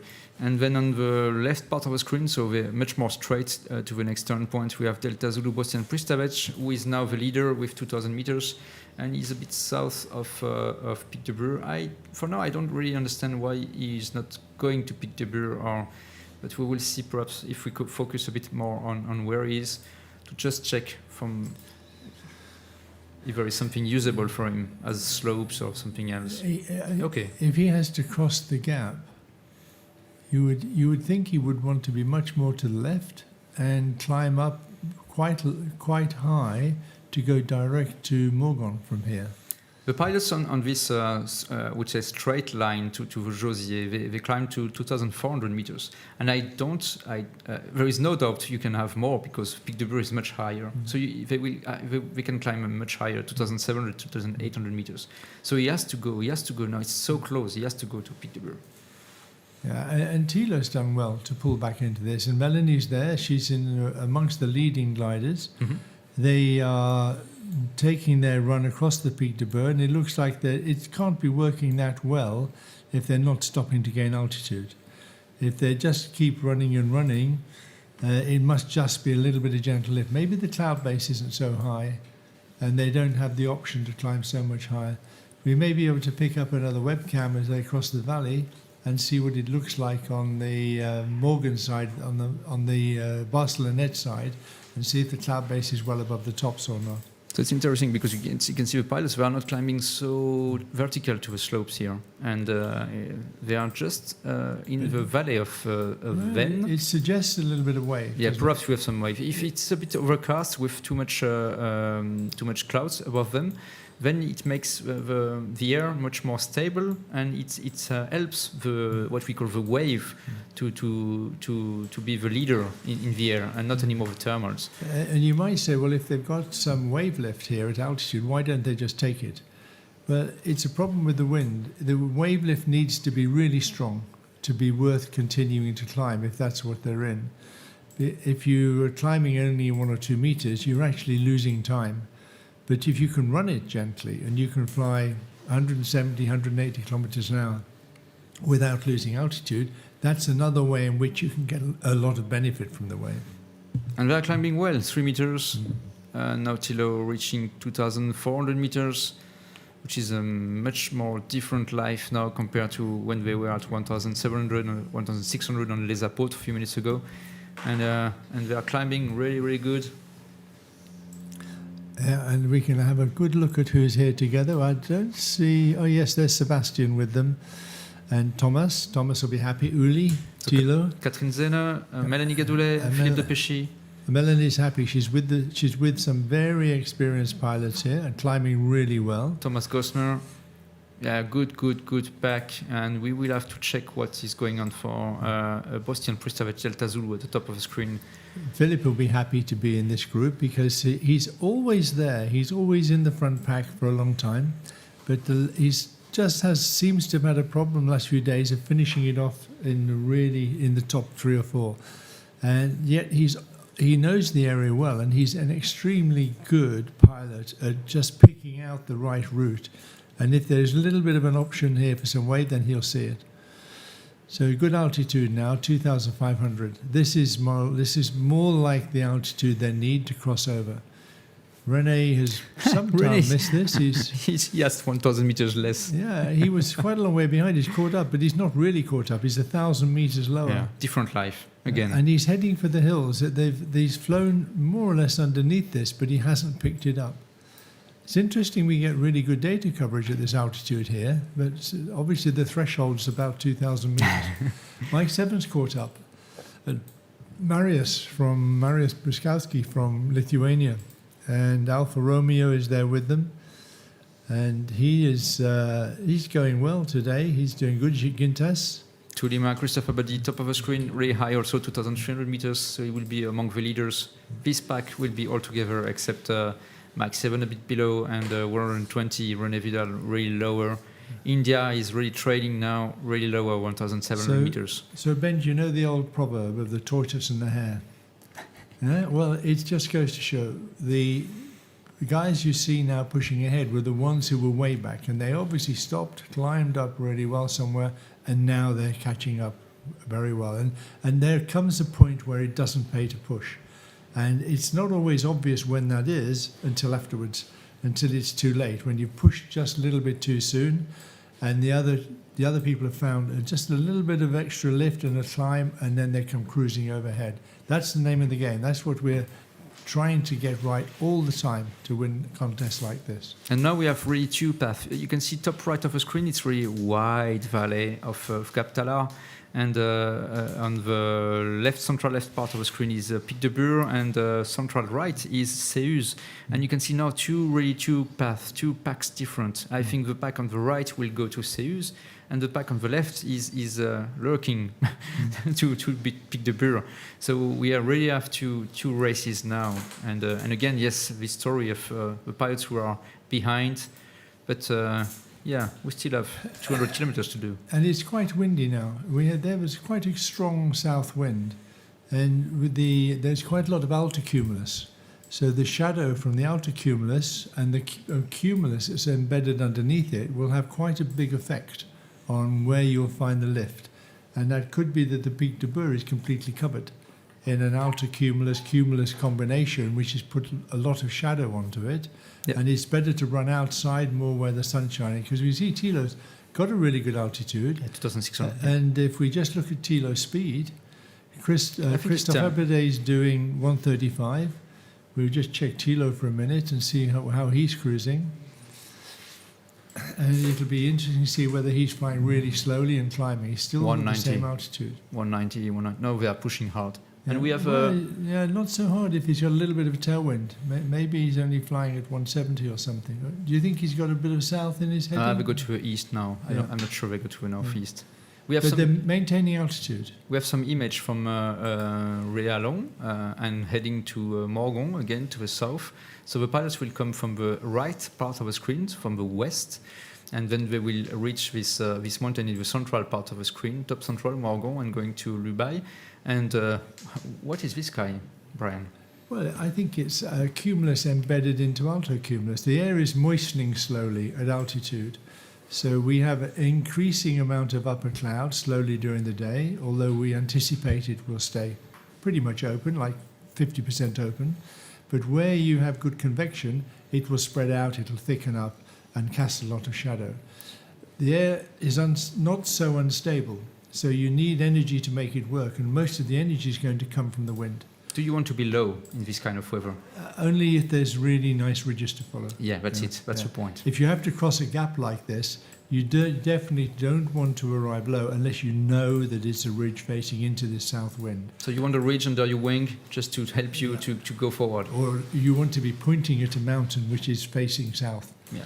And Morgon, Benj, what do you think? Morgon will work in this wind? This western face of Morgon? Morgon will be okay, but if you miss Morgon and you are too low entering the valley of Lubaï, then the wind will be again strongly west and not anymore south, because the valley is so deep in Lubaï. So it'll parallel the hillside. Yeah, and then it's a big problem. So you will have also this kind of bandwidth. You have to be above this and not below, because the wind will be completely different and the life in the cockpit will be different. And when we're looking now at the eastern end of Barcelona Valley, the mountains there, we can see the cloud is actually on the top. Yes. It's touching the top, so it's not. So the altitudes they're climbing is pretty much cloud-based. Yeah, 2,600, 2,700 meters for the highest part of Grand Bérard, and perhaps a bit below if it's a bit overcast. We will see that.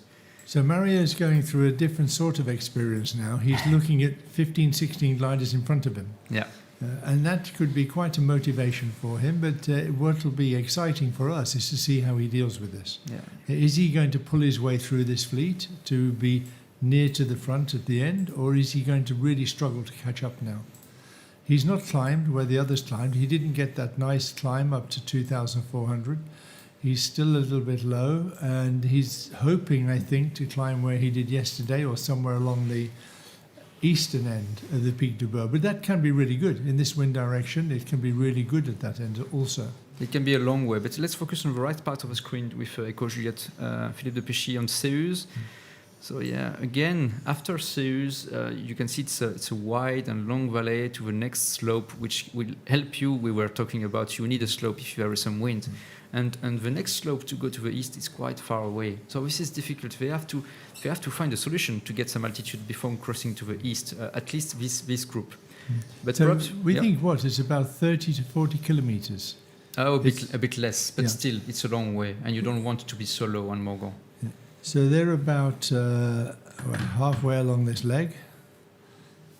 Yeah, they're about halfway along. It's 110 kilometers long, this leg, and so it's going to be 30 kilometers to Morgon, which is they'll need 1,000 meters nearly in this wind to get there. So they're only going to be 1,000, 1,100 meters maybe if they don't find any lift at all. That's not very high. Yeah. So this is a big valley. 3 Victor on the right of the screen is crossing the valley of Gap Tadar and going to the east towards the Mont Electric, like they call the Mont Germans. Electric, yeah. So Mont Columbus for French. And the guys on Pic de Beurre, like Tulima, perhaps you can go with him to the Pic de Beurre to enjoy a bit of a view. They are much higher, 2,500 meters, so 500 meters above, but around 8 kilometers behind 3 Victor. And it will be also interesting to follow Delta Zulu, top of the screen, who is now close to Chabrières, and where the webcam is for the weather.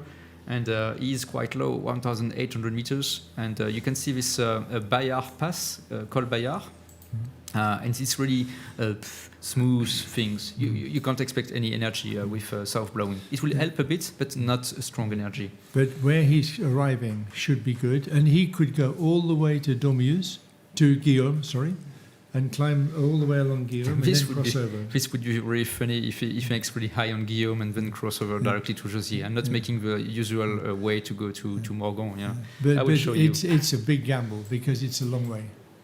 It's a long way off the track, and looking at the cloud base, it's not very likely that he will get the altitude to cross directly. He'll have to cross to Morgon maybe. So this is Chabrière, and this is what we call Guillaume, which are really high. This is the Écrin area here, really, really high.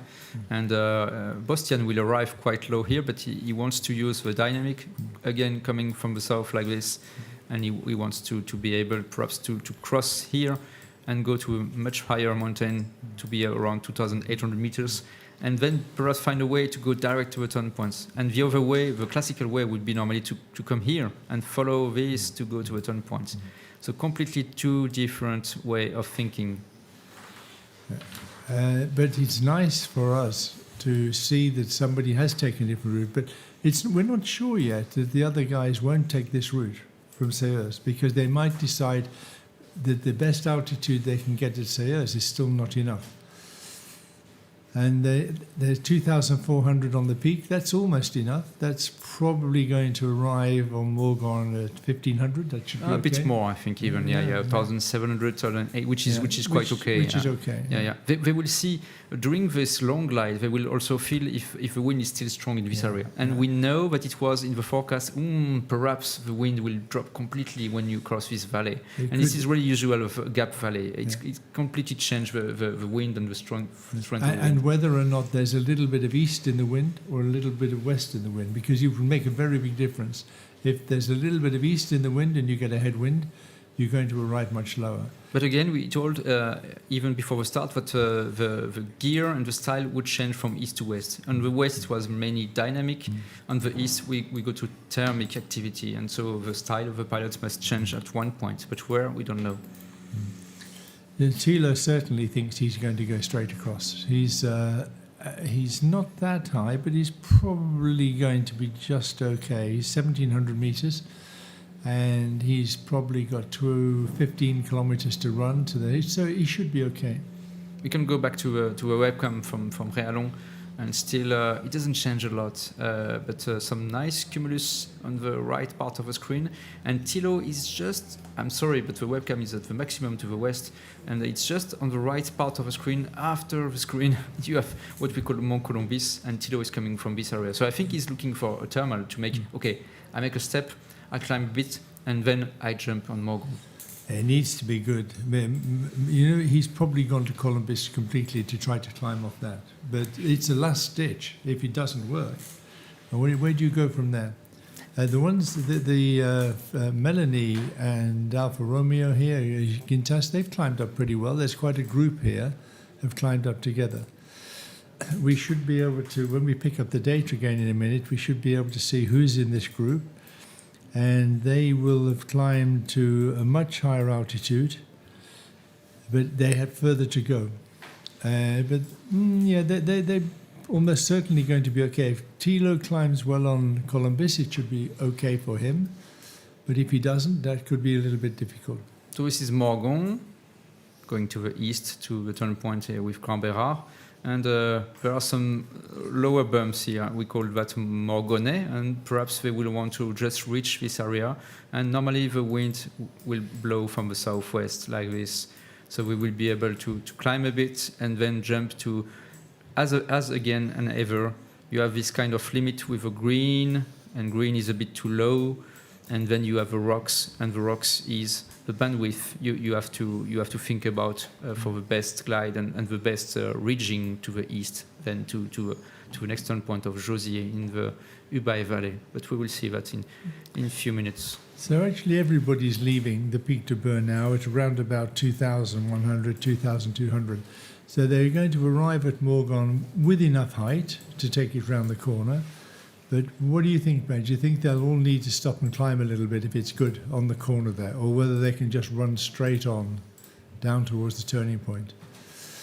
I suppose a lot depends on the height when they get there. Thilo is 1,900. It's just west of Lake of Serponçon. Is on the Mount Columbus, and I think he's getting some altitude. He's crossing now 2,000 meters, and Bostian is in a good shape also. 2,400 meters. When we were with him on the Col Bayard, he's 1,800 meters. So everything is working fine for them. Everything is working fine. The plan is still plan A for all these guys, and the two solutions are A-OK.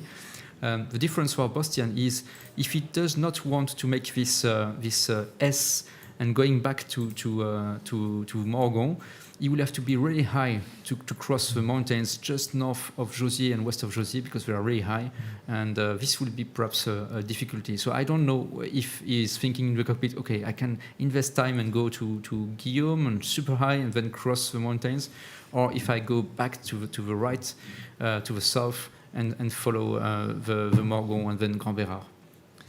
Yeah, it's looking like we've still got a very close race here. Everybody's pretty much together. Mario's not climbed as well as the others, and you can imagine the impatience in the cockpit saying, I've got to get on, I've got to get moving. Mike Sebben and Marius has dropped behind a little bit there, but we should come down now and look on the progress right onto Morgon. It's going to be quite interesting. I think the Mount Electric is really good. We have to tell the Germans this Columbus for the French, and the Mount Electric is really good. 2,200 meters now. It's really nice, and we have a great view, and you can see that between the guys who are at 1,700 meters compared to Thilo, 2,200 meters now. The life is completely different if you want to cross the lake of Serponçon and go to Morgon, top right of the screen. Yeah, 2,200 meters is much better. This is exactly what they needed to get across, and that's a big saviour. This will bring them back up. When we're talking about whether they will climb or not, there will be lift there. But is the lift good enough in a contest to keep pushing ahead? Yeah, do we want to keep it or keep going? This is always the same problem. Fly over Columbus, I get 1 meter, 1.2, 1.3. It's okay, enough. I could climb, yeah. But will I do better by pushing on and seeing if I can get 2 meters further away? This is always the critical decision you're making when you're flying the contest. And Thilo, we can see, is climbing pretty good. He's already gained 300 meters since he arrived, and now he can push off again towards Morgon. And that's pretty much what Cloudbase is by the look of it. And Bostian, he's chugging along there. He's cruising along on the north side, having a nice time on his own, wondering what everybody else might be doing and where they've all gone. But I would think he's pretty happy in his position now. He's still got quite a long way to go across. But this is but he's in a interesting. good position. He's got a good altitude. So Bostian, top left of the screen, a different story for now, and then central part of the screen, there is the pack. I would say the chasing pack, because the leaders are 3 Victor and I think 25, perhaps Uli Schwenk, on the right part of the screen, a bit higher, and they make again a detour. This is really interesting. What is Thilo doing now, I wonder? They go to the right with Uli Schwenk, and they don't go straight to Morgon, which is really interesting. So I was not expecting at all this kind of move. But a pilot like Bostian, he knows he's flying in an area with good lift. He knows he's in a good place, but he doesn't know the area well enough to know what options he's got, I think he probably is wondering what would happen if he tried to go around the left side of the mountain to Jauziers, if he could get over the top of the mountain, or if he has to go to Morgon. Although I think his decision's made. I think he's decided now, okay, I go for Morgon. Now I'm in a good position. I can't imagine what Thilo and Uli are doing, unless they've seen something. Yeah, They might have seen some really strong cumulus on this side of the valley, which will get them up again and get them going at this point. We were talking about the fact that it's completely different from west to east today with the weather, and west is windy, east is not windy. So this change of mind in the cockpit is also, okay, I'm not trusting anymore if there is no sun on the next slope, which is Morgon. I don't trust it will work if I'm too low when I check this mountain. And so I need to invest a bit and use the cumulus, the thermic, to be as high as possible, and then I can reach at the good altitude, the good bandwidth with these slopes, and not below. And we might be able to bring you another picture soon of the weather in the approach into Morgon in this area. Yeah, and you can see on the other side of the Lake Serponçon the cumulus. And these are probably the cumulus that Uli and Thilo have decided are going to give them the edge to get in. Certainly the cloud base is quite low at the eastern end. I don't think you would benefit from running low down that mountain. You need to go in there as high as possible because it's in and out. It's a straight in and out without any real difficulty. So Bastian is now here. He's around here, a bit higher, and I think he will want to cross. You can see these clouds here, thermal clouds, and he will want to cross as soon as possible to reach this area and then to keep it as high as possible under the cumulus. But you can see that the top of the mountain is already in the cumulus, so the ceiling is quite low. It will be difficult. And all the guys coming from the right part of the screen, so from Mont Colombis, they want to use the thermals a bit south, like Thilo, and then be as high as possible on the last thermal before flying also to this area to Morgon, but as high as possible to be sure that we can connect the energy from these clouds. Because it looks like there's quite a good chance that the slope on the north side of Barcelona Valley will probably not be pulling really well. If it were really strong, then we'd see really good cumulus along the top, but we don't see that. We just see congestus at the end, which suggests the wind is blowing down the valley towards the eastern end. So Thilo climbing 2,300 meters, and you can see that the pack is investing a lot of time on Mont Colombis, 2,500 meters. And now I think they will feel it's enough and they can go perhaps straight to Morgon, but they don't want to take any risk. So Thilo made a detour. If it was wise or not, we will see. But everybody wants to get a bit of altitude and energy before crossing to Morgon and to this Vallée aux Flubailles, which seems to be quite tricky. So if we just pull out, okay, we're going to look in there. Ooh, with Bastian, he's arriving on Morgon from the northwest because he saw that it was impossible to connect above the mountains. Impossible. 2,000 meters, and I think it's okay. Yeah, he'll be fine. He'll be absolutely fine there. And he'll be able to run right round the corner, and he'll be in a very good position and feeling quite comfortable. He's been there before a couple of times. He doesn't know the area all that well, but he knows this because he's seen it before and he's been down this valley before. And he knows the way home. He knows how to come home from here. Now, has Thilo taken too long? Because he's actually lost quite a lot of distance. He's gone to the south, which has been good and a good climb, but he's increased the distance he has to fly by 4 or 5 kilometers. And Uli missed it. Uli arrived and he's missed that climb. Yeah, 25 on the right part of the screen is too low now. And Thilo is in a good shape, but he lost his advance. He had a bit of advantage and he made this detour, and the detour was not so worth it. So it's still okay. And he will be with the pack, I think, close to the next mountain of Morgon in a few minutes. Christoph's caught up quite well. Christophe and Philippe are together, and they're with Sebastian, and they're all running together. There's a good chance these guys will stay together now because there's not a lot of options. The route is pretty clear for the next part. The next really difficult part will be coming out of this valley and crossing back to the Pic de Bure. And the first ones back to the Pic de Bure and climbing are going to be the first ones home. So we're approaching some quite critical points in the race. We've just passed one, which was getting the altitude to cross. Looks like the wheels came off a little bit for India, and he didn't really get that, as Mario, because he was behind. But I'm sure that he'll be trying his best to catch up. So we can have another look now at the view towards the Barcelonette Valley, is it? Yeah, it's from the south of Barcelonette, and you will see in a few seconds what we call Grand Bérard, and on the right of Grand Bérard will be the turn point. So it's coming, I think, a few seconds. So we will be in the ski resort of Pralou. Yeah, it's coming now. So we are from the south on the south slope of this valley, and the camera is towards the north, and it shows exactly the type of weather we have today. So it's really cloudy, really cloudy. It looks really soft. It looks like it almost could be raining, but I'm sure it isn't. But it's really, there's no energy in that sky. It doesn't look like it's going to be really good.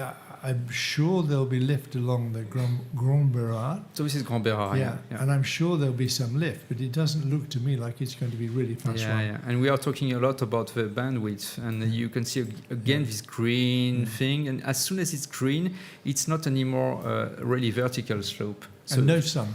No sun, and the wind must be a bit from the west like this here, because it's quite weak, but you will have really weak wind when you are really high. And the turn point is there. You have to go away from the ridge, so you don't have any more of this energy you can use. You have to turn, and you have to come back on the ridge again. So this is really limited altitude and energy you can use to go and back and forth. So anybody who makes the mistake to not come high on Morgon, it might be very interesting to see how they get out of this situation.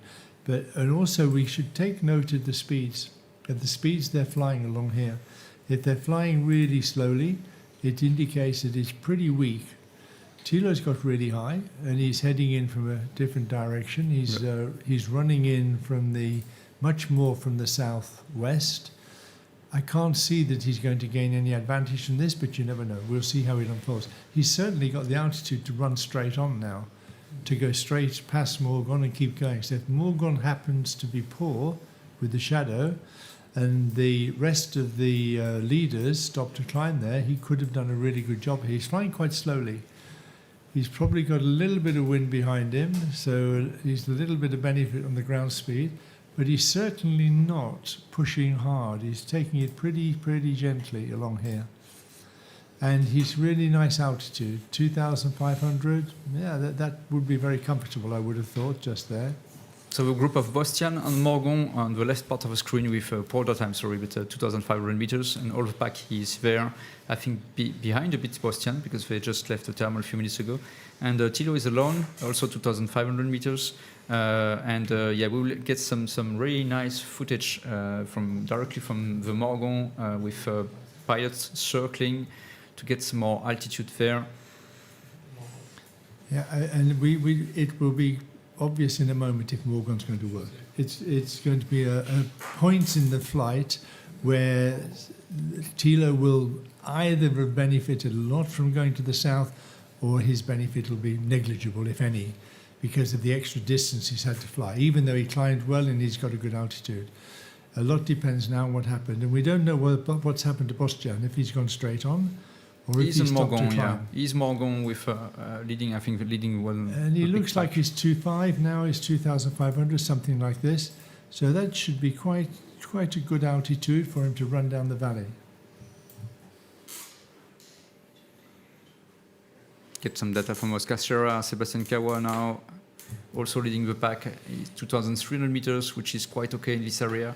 But you don't want to be lower, so everybody has to be careful in this area of the gate of the Ubaye Valley. And let's have a look on Morgon now with real image.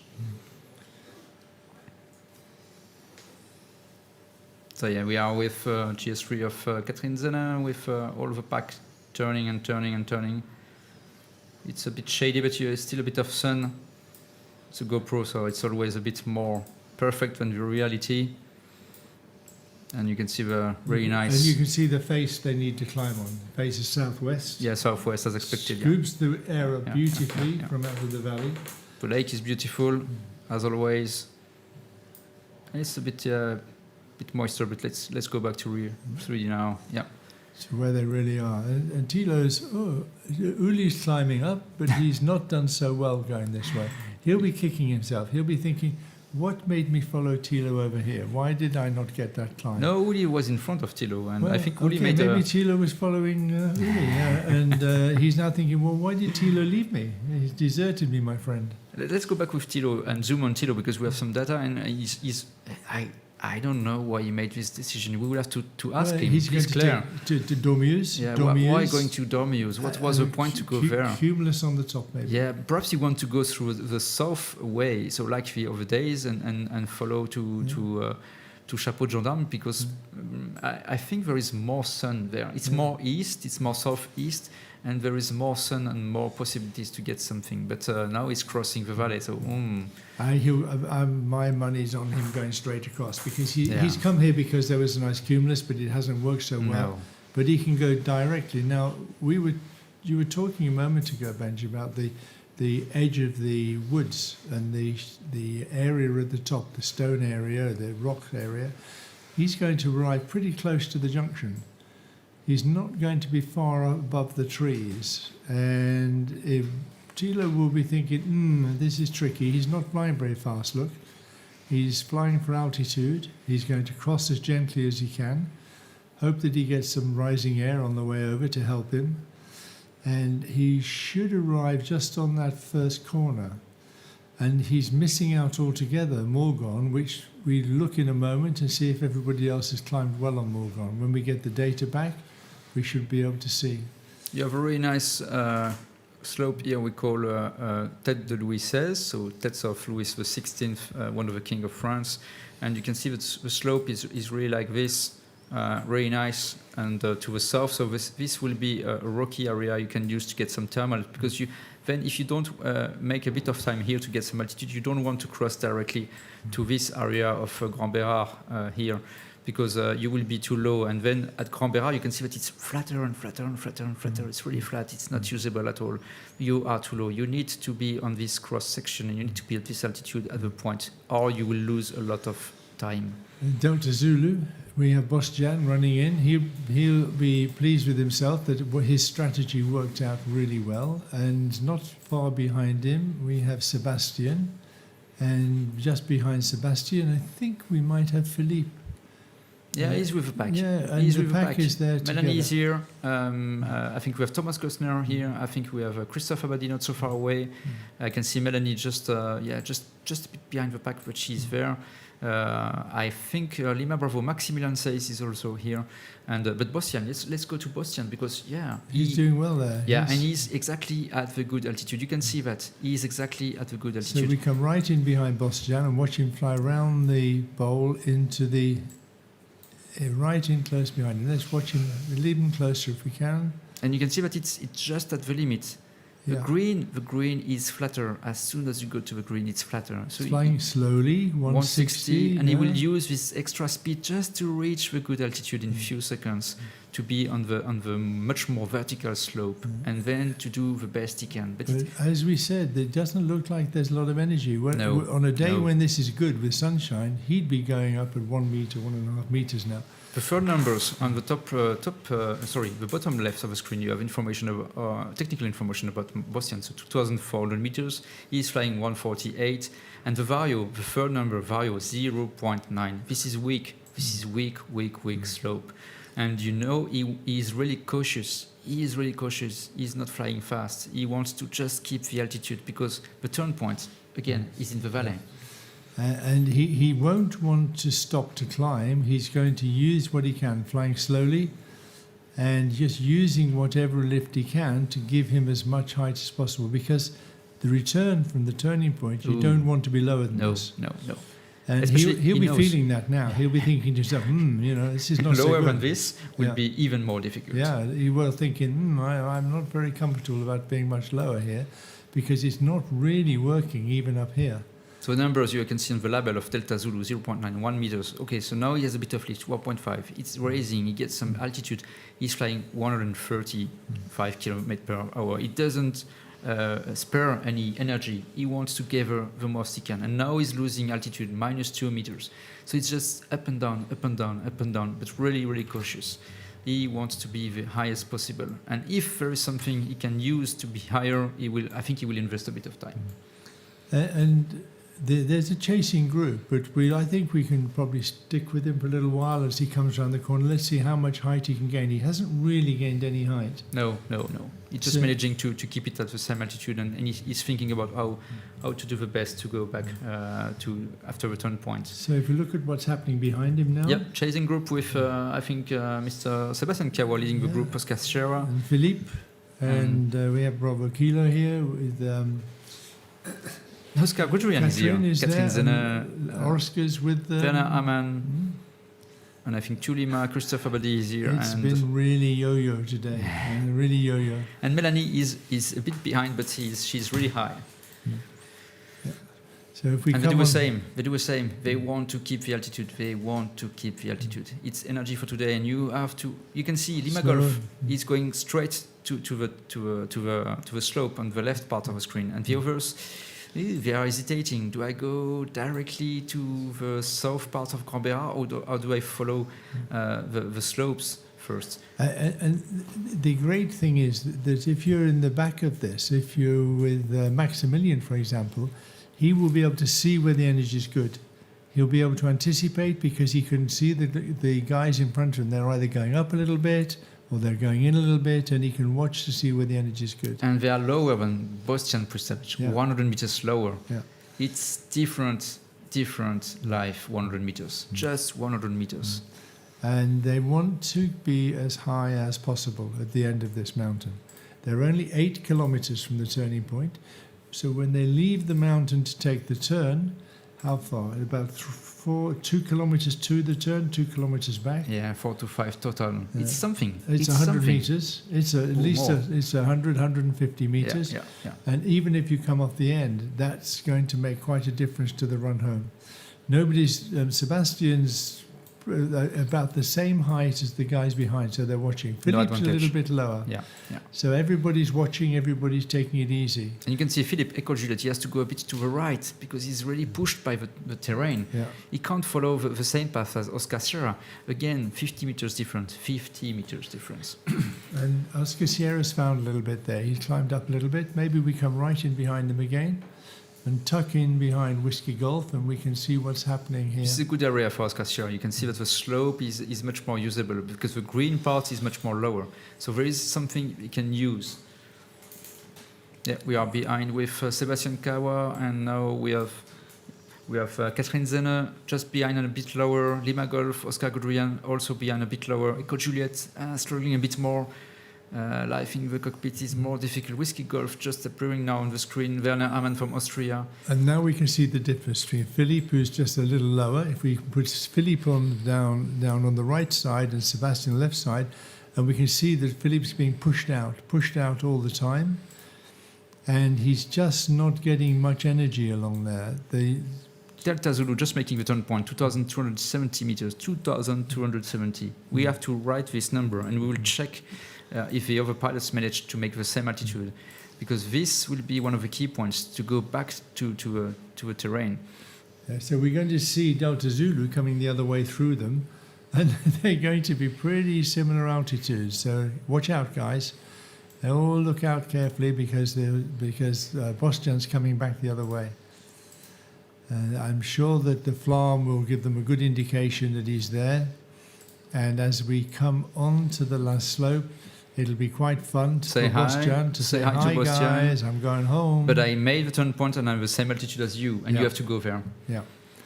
But I think that the ridge looks like there isn't a lot of sink. It looks like it's probably okay to slide in gently. Sebastian's not losing height very quickly. Okay, so Bostian leading, making the turn at 2,270. Oscar Sierra, Sebastian will turn the point at 2,210 meters, something like this, before going back. Fox Delta, Melanie Gadoulet is not far away from this leading pack, going to a turn point.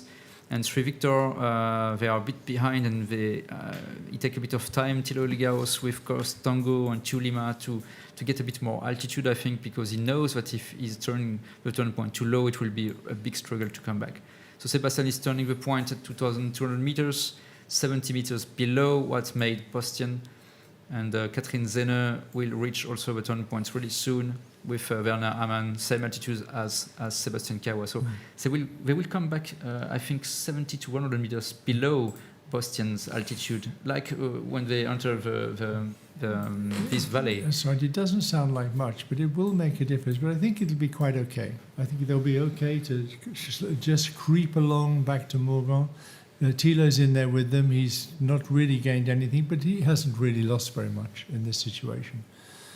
And Bostian is going to be the guy who's going to lead us out of here and lead us across to the next turning point, which is on the Ceres, which is the other side of the valley. They have to cross back to Pic de Bure. We will see the Grand Bérard where they are all thermaling and they are going back and forth now in a few seconds on the screen in real. It's a beautiful valley of Lubaï, and you will see the rock of Lubaï. Yes. So this is the cruising from inside the cockpit. They are going now to the west, the first pilots after the turn points, and this was short. But we have a little bit more cloud than that today, and a little bit gloomier. But that was the same route they took yesterday, and they're climbing. Somebody's found a thermal. Look, this is quite interesting. They've pulled out of the hillside. If we can just see on top and see how far out they are, is it really, really climbing? And has Bostian stopped to climb with them? He went to them for sure. Delta Zulu at the top, I think, of or close to it, at 2,200 meters.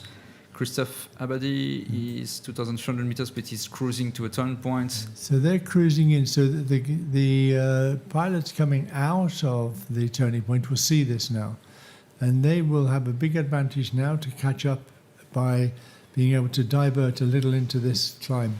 So if we look right down, we should be able to see if Golf Tango, he's not that much higher than the others, 2,200. But he arrived really low, I think, so he had to take a bit of time here. Yeah. And Sebastian's going to come in at this height. He's going to come in 200 meters lower, but if it's 1 meter, he might take a turn or two. And Delta Zulu, we have Bostian, who's doing a really good job. He's escaping this valley. He knows that it's not good to stay here. He has to go now to the west and keep some advantage. He climbed on Morgon, but he's just done the other route. He's just taken the other route, so he knows the way. He took the northern route, and he knows what it feels like. That's a big advantage for him because he climbs at Morgon. If he doesn't get a good altitude, he knows he can cross over and run along the north side route, but it's quite a long way off track on this task. Gilles Navas just arriving the other way, and he has to still turn the turn point, so it's like 25-30 kilometers distance compared to Delta Zulu, Bostian, Pristavec. Not really a good day for now for Gilles Navas, and you can see that some of the pilots, top right of the screen, they are stuck on the west part of the parcours. So 120, René Vidal from Chile. Tough. It's again this word is coming back again. Tough. It is tough. Even if it was perhaps easier weather the days before, it was tough competition, and now the weather is making also a trick to make it even tougher. But we must remember that they're not going back to Ceres. They've got to go to the north yet. They've got to go to Bonneuil-en-Champsaur. Champsaur, yes, which is quite a way, and it means from Morgon to cross to maybe to the Guillaume, and then take the northern route around the mountain. Enough height bench to go straight there. I would have thought if you're not in a hurry it is, but maybe there's some good lift on this edge, on Morgon. 2,100 meters to cross over. Not as comfortable as 2,500 meters, but it's enough. We will see a bit of the next leg now, just to have an idea how it works. And some nice view from Sebastian, and but as you told a few seconds ago, Bostian knows exactly how was the life here. It was Chabrière. He was coming from here.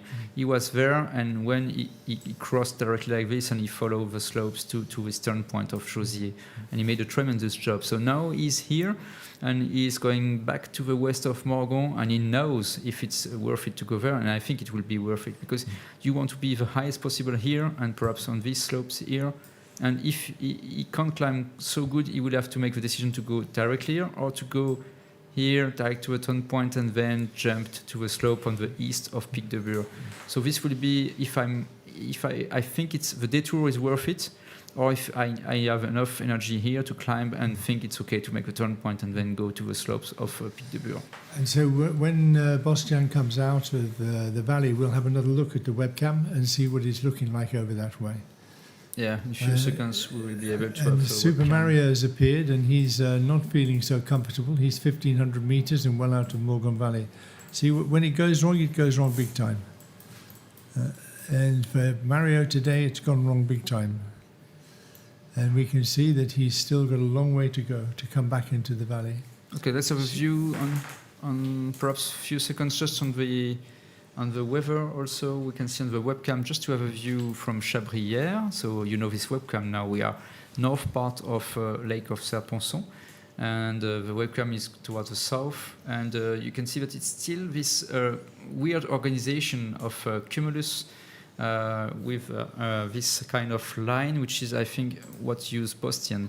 So Bostian will come through the Morgon here, and there is this kind of line of cumulus going back to this slope. We are here on Chabrières, and so I think he will use this line of energy to go here, and then use again Chabrières to go to the next turn point in the Champsaur.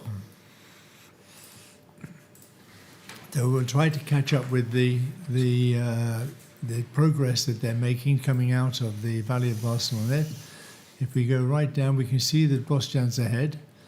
As everybody, there's some good altitude showing now, 2,600 meters there with Sylvain. Yeah, very high. Yeah, and he's climbed on the way in. He'll be feeling more comfortable. Echo Juliet still is 1,700. He's not so comfortable. He's pushed on. He must have missed that climb. Oh, yeah. So if we go right down on this now and just see who's still climbing and who's moving on. Sebastian's climbed up to 2-3, gives him more comfort. And Bostian, yeah, he's okay at that height, isn't he? Coming out into Morgon, he's going to be okay.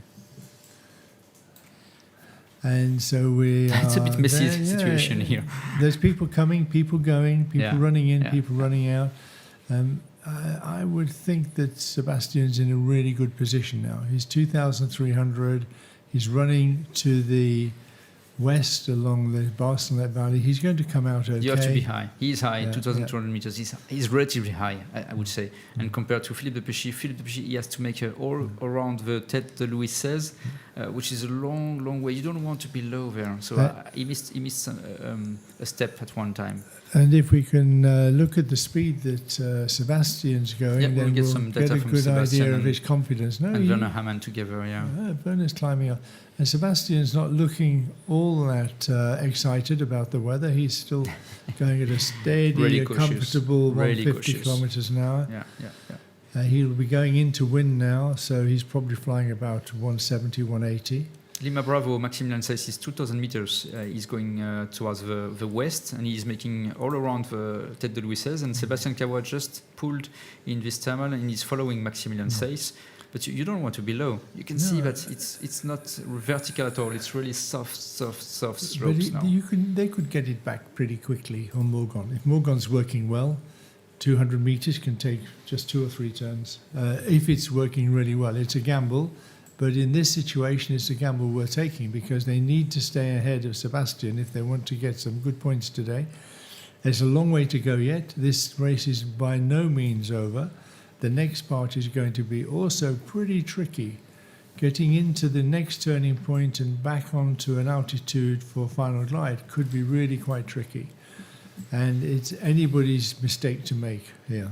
And you can see again that Sebastian is just on a kink on the slope. He wants to be on the right part because it's much more vertical and not be on the left part with this green and more horizontal. And the French, who are a bit lower, they have to do all the way around, and there is no energy at all there because it's not vertical enough. It's really, really difficult when it's weak condition like this in this valley. And Werner's caught up really well. Yeah, Werner made a good job. Yeah, when they came out of the first turning point, Werner was really not in a good shape. We have good conversation, I think, with Werner at the end of the day because, he's there, and I think he's pretty happy because he told us before the start he doesn't know the first part of the area of a race, and so he made the job to keep the pace and be there. And now he's just behind Sébastien Cabois in a good shape, so it's okay. But again, they need to cross over this valley and to be out on Morgon, and we will see what happened to them when they are out on the lake of Serponçon. It's still not so easy. 2,200 meters, it's not finished at all. No. Echo Juliet. We will go to Echo Juliet. He's making difficult day for Philippe de Péchy. 1,500 meters. Yes, he's lost a lot. Yes. He's lost a lot on that leg, and he's going to have a hard time getting it back because that 400 or 500 meters is going to be tough to find on Morgon unless it's pulling really, really well. Yeah, Lima Bravo is 300 to 400 meters above around the same area. So it's complete different life again in the cockpit. And Sebastian's 2,000 meters. I Even think they're higher. flying through some sinking air here because they've lost altitude really quickly. And it looks like this last part of the north side of Barcelona Valley has been poor, really poor. This is Tête de Louis says, and the wind is blowing like this, following, and also is blowing a bit from the west here. So you are in the lee, what we call the lee, so sinking air here, coming back from the top of Tête de Louis says, and this costs a lot. That's why they don't want to go this way around. They go straight to be on the good side, I would say the good side of the slope. So not easy for Philippe Depechy. Maximilian Seyss is making around Tête de Louis at 1,800, and then Sebastian Kawa is making much higher, 2,100, followed by Werner Amann, same altitude. And we'll check when we have some news from Boston. Where's Delta Zulu gone? It's on Morgon, I think now. We have poor data, but I can see it's on Morgon. If he's still on Morgon, then it must be weak. Yeah. If he hasn't climbed quickly and gone, No. then one can only assume it's weak. Here's Mario coming in. He's going to be a bit fed up seeing everybody coming out. But he's a philosophical sort of guy. He'll go, okay, you can't win every day. No. And you have to spare some points sometimes to the others. Yeah, and maybe I've been lucky a couple of times, and today I wasn't. Yeah. He looked in his pocket for his luck bubble. Yeah, yesterday he told us it was a bit of luck. Yeah, Okay. he used them all up yesterday. No, yeah. You have to. You take, you give. Yeah, that's right. And you can only get so many lucky tokens. Yeah, and once you've used all your lucky tokens, well, it's tough. Pocket is empty. Yeah. There's a couple of guys today who've done really well to pull back, and it's obvious that it's not been a day for pushing. It's a day for taking it a bit easier, taking it a little bit calmer, and making sure you stay absolutely in touch with the lift band, which is mostly seems to be between 1900 and 2200. Much below that seems to have been a problem. We go back to the reality with again the webcam, and it's still quite the same situation we had a few minutes ago. So I would say a nice, okay cumulus west of Morgon, where Boston is now, and still this interesting cumulus going to Chabrières. So nice cumulus, okay-ish. On the west part of Morgon, and you can see that there is a lot of shade here. So this means that this is the cumulus above Morgon, and then going this way to this cumulus here, and then you are close to where the webcam is on Chabrières, and you can follow to the west towards the Champsaur. So this is quite optimistic and positive for Boston, but he needs to climb perhaps a bit to connect with altitude with the clouds, and then to jump to the next one, and then to change the gear to a more dynamic and slope and ridge running. And you can see on this image here, the cumulus is quite a way out from the hill, and that's always a bit of an issue when you arrive low. It's difficult to know whether you stay stuck to the hill, where you have some lift, or whether you move out away from it under the cumulus to find the better call. Because if it doesn't exist or you don't find it, and these sort of cumulus, that actually looks pretty good around Morgon. It looks like they should be able to get up quite quickly in that area. We will see if Boston data are coming back and how he handles this area. It's still poor data. Yeah, we're coming back into it. We just see India still climbing out there, 2,600. Yeah, Mario is in the same spot as where Thilo was around 20 minutes ago. And I think he knows that he's now in the 0 points club of today. And it will be, okay, it's not my day, but I'm high enough now and I can enjoy a bit. Yeah. And I will see what the others do. But still, sometimes you can have a complete breakdown of a leading pack because there is a problem with the weather. So it's not finished. But also, one of the leading guys could make a mistake and they get stuck. And then as we saw at the first turning point, Werner was a long way behind, and now he's there at the front. I think it would be hard, really, really tough for Mario to catch up on the distance that's left to go. There's really only 2 spots now where it can go completely wrong. And we can see the altitude they've got. They're climbing up to 2,600, 2,700 meters. That's enough to really go. and to really push on. So you don't see them really good, but I can see that Bostian is 2,200 meters and leaving the west part of Morgon. He's followed by Sébastien Kawa and Werner Amann. They are also quite high, 2,200 meters, and this is quite okay. And we will see if Bostian is crossing directly to Chabrière or if he's making something different. It will be really interesting because he went from Chabrière. He went from the top of the screen, top right of the screen now.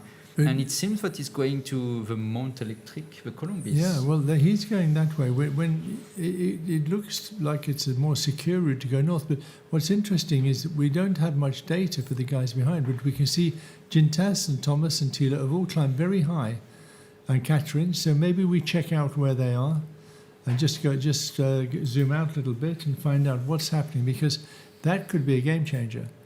If Sébastien and Bostian haven't climbed there, and the others climb really high, it gives them the option to go straight over the top to Guillaume and along the slope. So all the pilots in the chasing pack, which are now like 10 to 12 kilometers behind the leaders, but they are much higher, 2,800 meters, which is just crazy compared to a few minutes ago. Yeah. And the pilots who are now just west of Morgon, on the lake of Saint-Ponson, heading to the next turn point, they are like 600 to 700 meters below.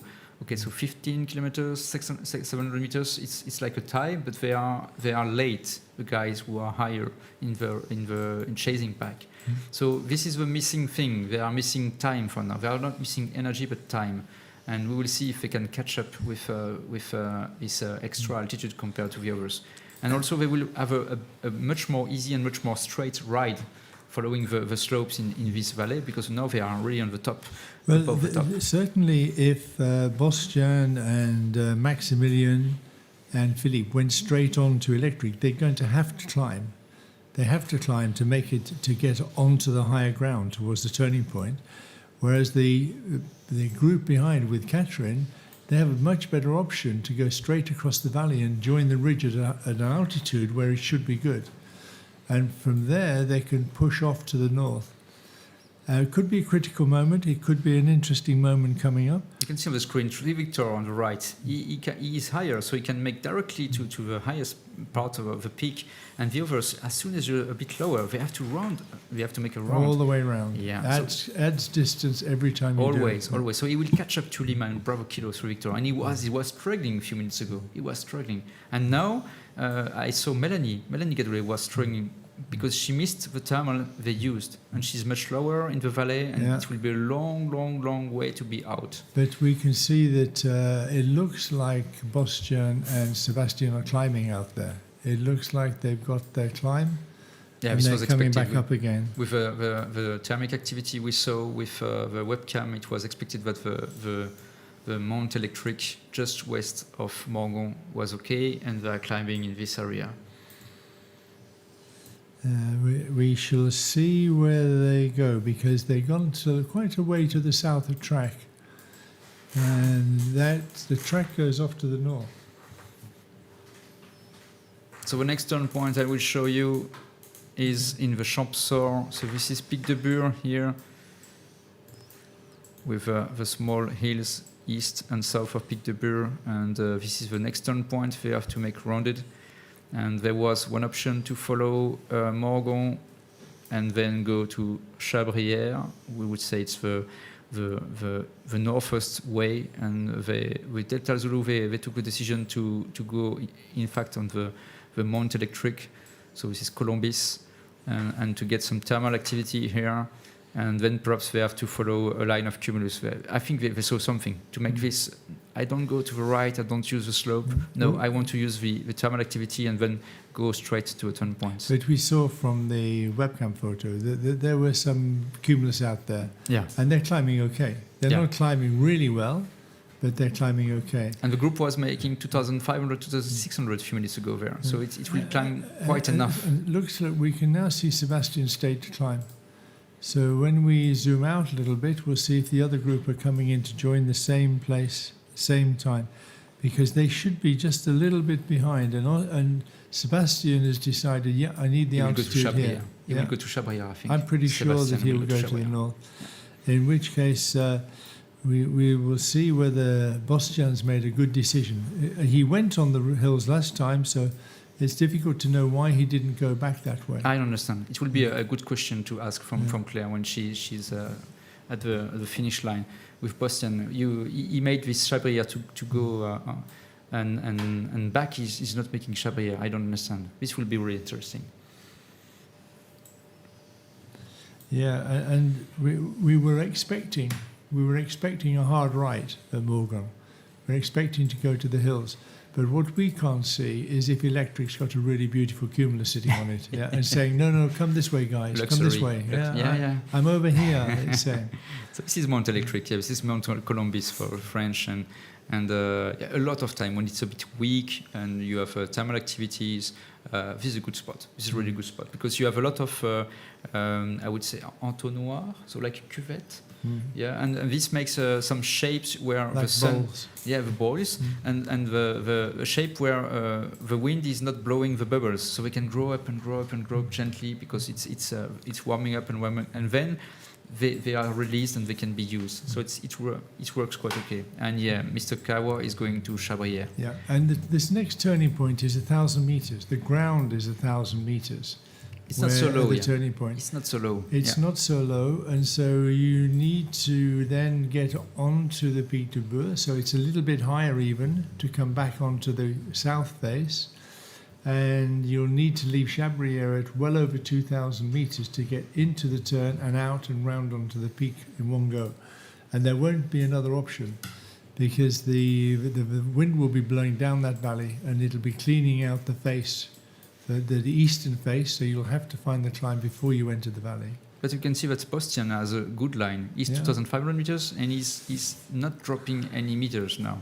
So he's following something which is, I think, really interesting. And we will see if Sebastian and Werner Hamann, now reaching Chabrière at 2,300 meters, they can also have an easy ride, gathering energy and altitude, and to then go straight to Saint-Bonnet-en-Champsaur, which is just east of Pic du Bourg. I can't imagine that Bostian's route's going to turn out better. There's got to be something happening in the sky that we don't see for him to be able to... He's actually flying further now, and he's not flying in the way you would expect the energy line to be. And he may have decided he's just going to go straight for the turning point, but he's not even flying towards the turning point. He's flying a little bit to the west of it. He's following something. He's following something that we don't see. A line of energy, for sure. He's not flying too fast. We can probably put his speed on and see if he's just cruising on. He's going downwind, of course. And Sebastian and Werner are now in the energy. They're in the money. And we probably changed Sebastian for Bostian, and we can just check out what he's doing. They're doing nicely here. Let's go to Bostian now, yeah. We have poor data, but still good data, enough 2,400 meters, flying 150, so with a bit of south wind, so I think he's flying quite slow. He wants to keep altitude to be just able to reach the turn point, and perhaps he's hesitating between, do I go straight to a turn point, or do I go to the slope, a bit on the left of the turn point, and then joining the turn point? It's difficult to imagine that the slope on the eastern face of the peak is going to be any real benefit to him. They are not really good orientated, but so still, if he's high enough... Just look at the distance to the turn point, and we'll see how far he has to run. We need a bit of time to check, because it's always... Well, yeah, okay, 11 kilometers, yeah.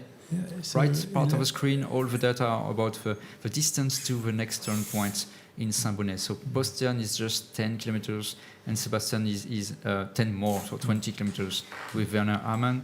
And they are quite the same altitude, 2,300 meters. So definitely for now, Bostian from Slovenia is leading this race, and he is flying now 170 kilometers per hour. So he managed to make it the best he can to grab this turn point of Saint-Bonnet-en-Champsaur, the highest possible. So we might look at Sebastian's speed and see how fast they're flying along the ridge here. 160, just to keep the altitude. I think he has in mind also, okay, turning the turn point is not the big problem, but then joining the south part of the slopes of Pic du Bourg is another story.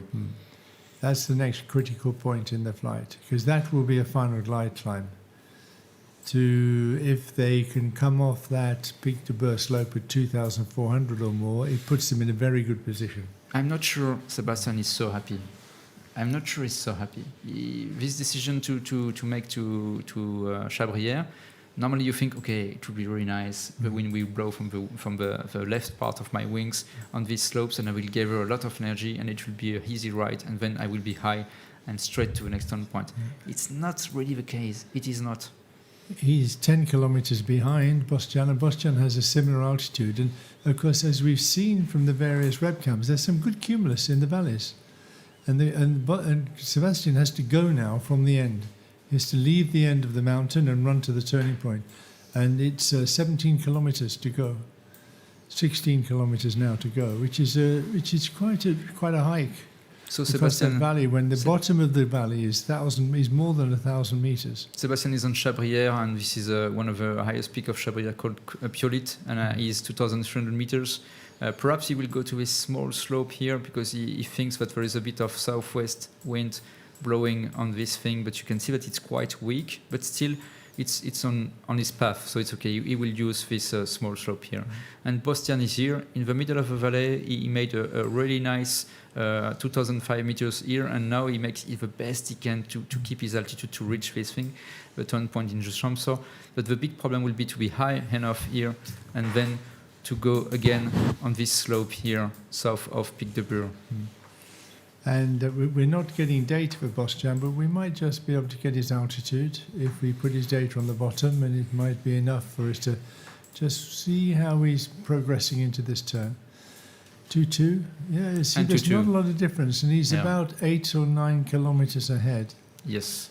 They're both going to be faced with the same problem. Bostian 6 kilometers to a turn point, and Sebastian Kawa 15 kilometers, so around 9 kilometers difference. Werner Amann just behind Sebastian. All these pilots are 2,200 meters. So the life of Bostian is better because he has the same altitude, but he's much closer to the turn point. So what would you do if you were Sebastian now, Benj? Would you go more to the right to try and take an energy line and then come into the turning point from the east, or would you go straight? I think there is a bit of frustration for Sebastian. He was expecting much better from Chabrière, and now he's following the small hills north of Chabrière, and he's now going to the left. So he tries to make it the best he can, but it will be okay. I have what I have, and I need to do the best now to glide to this turn point. But I don't have a lot of spare energy, so I need to be really focused.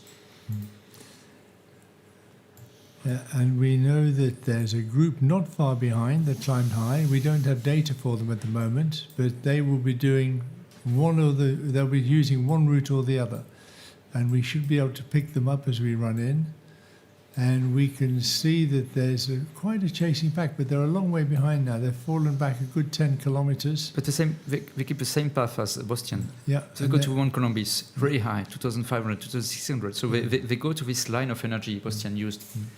And they don't want to go to Chabrière, perhaps because it's too overcast with a lot of moisture. But don't you think they're just too far behind to catch Sebastian? He's still 2-2. If something is wrong for Sebastian on the turn point, and then he is too low to catch the thermal south of Pic de Bure, then he will lose a lot of time. So this group is perhaps... I like the theory, but we know that he normally gets it. He knows. We know he normally gets it. If it's there, he'll find it. But it could be it takes him longer than he would like. Lima Bravo are climbing right, which is Philippe. He's climbing right up now. Maximilian. He's climbing right up. Yeah. But the interesting, the guys who climbed high back in the Basnot Valley are cruising now. They're feeling comfortable. Yeah, through Victor Thilo Holygaus from Germany, with Golf Tango from Italy.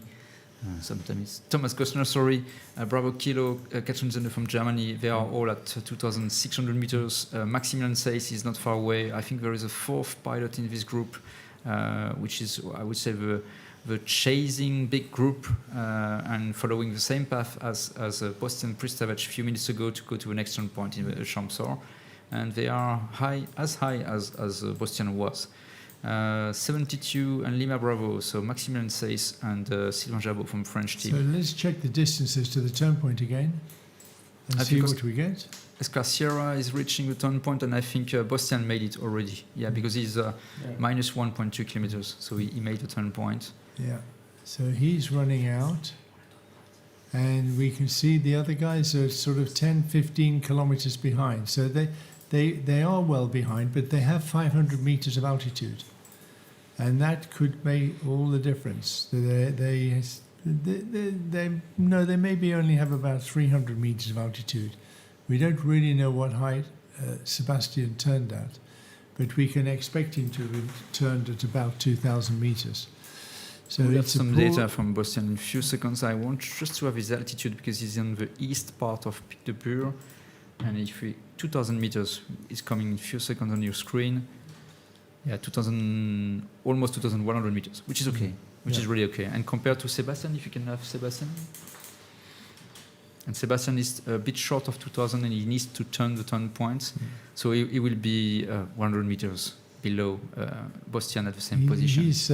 He's not quite, he's 7 kilometers behind, which is not very much. It's like 200 meters. Yeah, and it's not very much, and he will probably see Bastian on the Flam. So if Bastian finds a decent climb, Sebastian will see it straight away. And the critical thing for Bastian now to stay in front is, can it work all the way along Pic de Bure? If it works all the way along and he can climb quickly, he could be home first today. So Sebastian turning the turn point in the Champsor, 2,080 meters. Werner Hamann just behind him, I think a bit below. It should be okay. And the big chasing group coming from the same path as Bastian will try in a few minutes to turn the turn point also. Philip's got a bit low. Philip didn't really climb. No, on Philip. Columbus. He's got a bit stuck there. And I think Philip will use his engine. Maybe. And come back home. Maybe, yeah.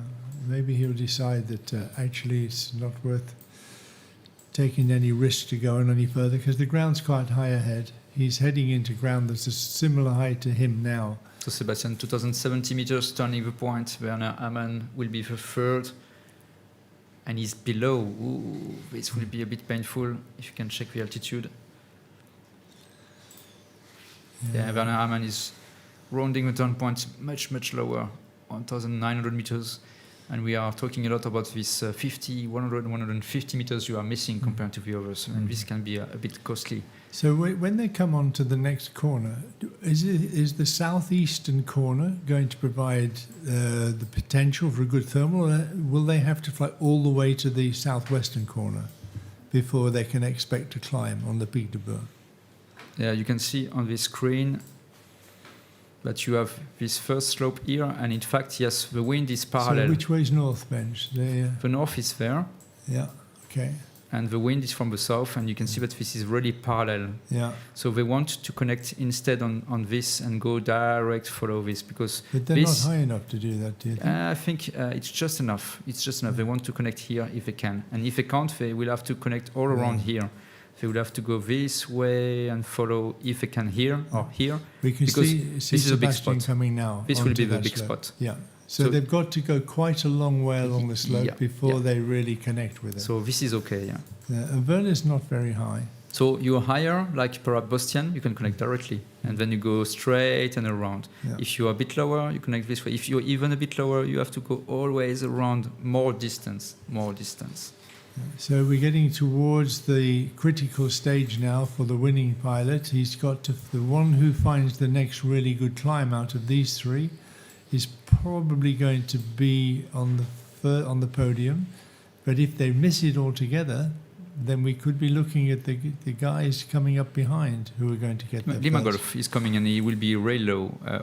I would say like a bit lower than Werner Hamann, so a bit short of 1,800. Yeah. And then the chasing pack will be like in the same situation as Bastian pre-Savage, so 2,150 meters when rounding the turn point. So Bastian's come back, we can look and see if he's climbing. Yeah, we can go to Bastian to have a look where is he and what is going on in the south part of Pic de Bure. Yeah, he's rounding.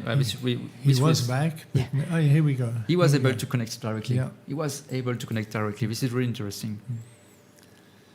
So if Bastian wants to be the hero of the day, he needs to find himself a really nice climb now. Yes, it's time to do this. Time to get 2 meters, do a Mario. 2 meters turned into 3, turned into 4, and then home. So Mario is inspirational today. He's really low on energy still for the final glide, but he's in the range now that if he can get to cloud base, he's beginning to get to the possibility for making the final glide. We will stay with Bastian a bit, and we will check how the altitude is evolving in the next seconds. You can see that he's following the terrain, and he tries to do his best to gather energy. He was 2,000 meters, he's now 2,040 meters, and the Vario, thank you, Sebastian, is positive. We are a bit short of data, but we will see in a few seconds how it goes. For Bastian, he's gathering energy, 2,050 meters, and climbing. Not very much, but he's not coming down. He's just making an S-turn to have a look.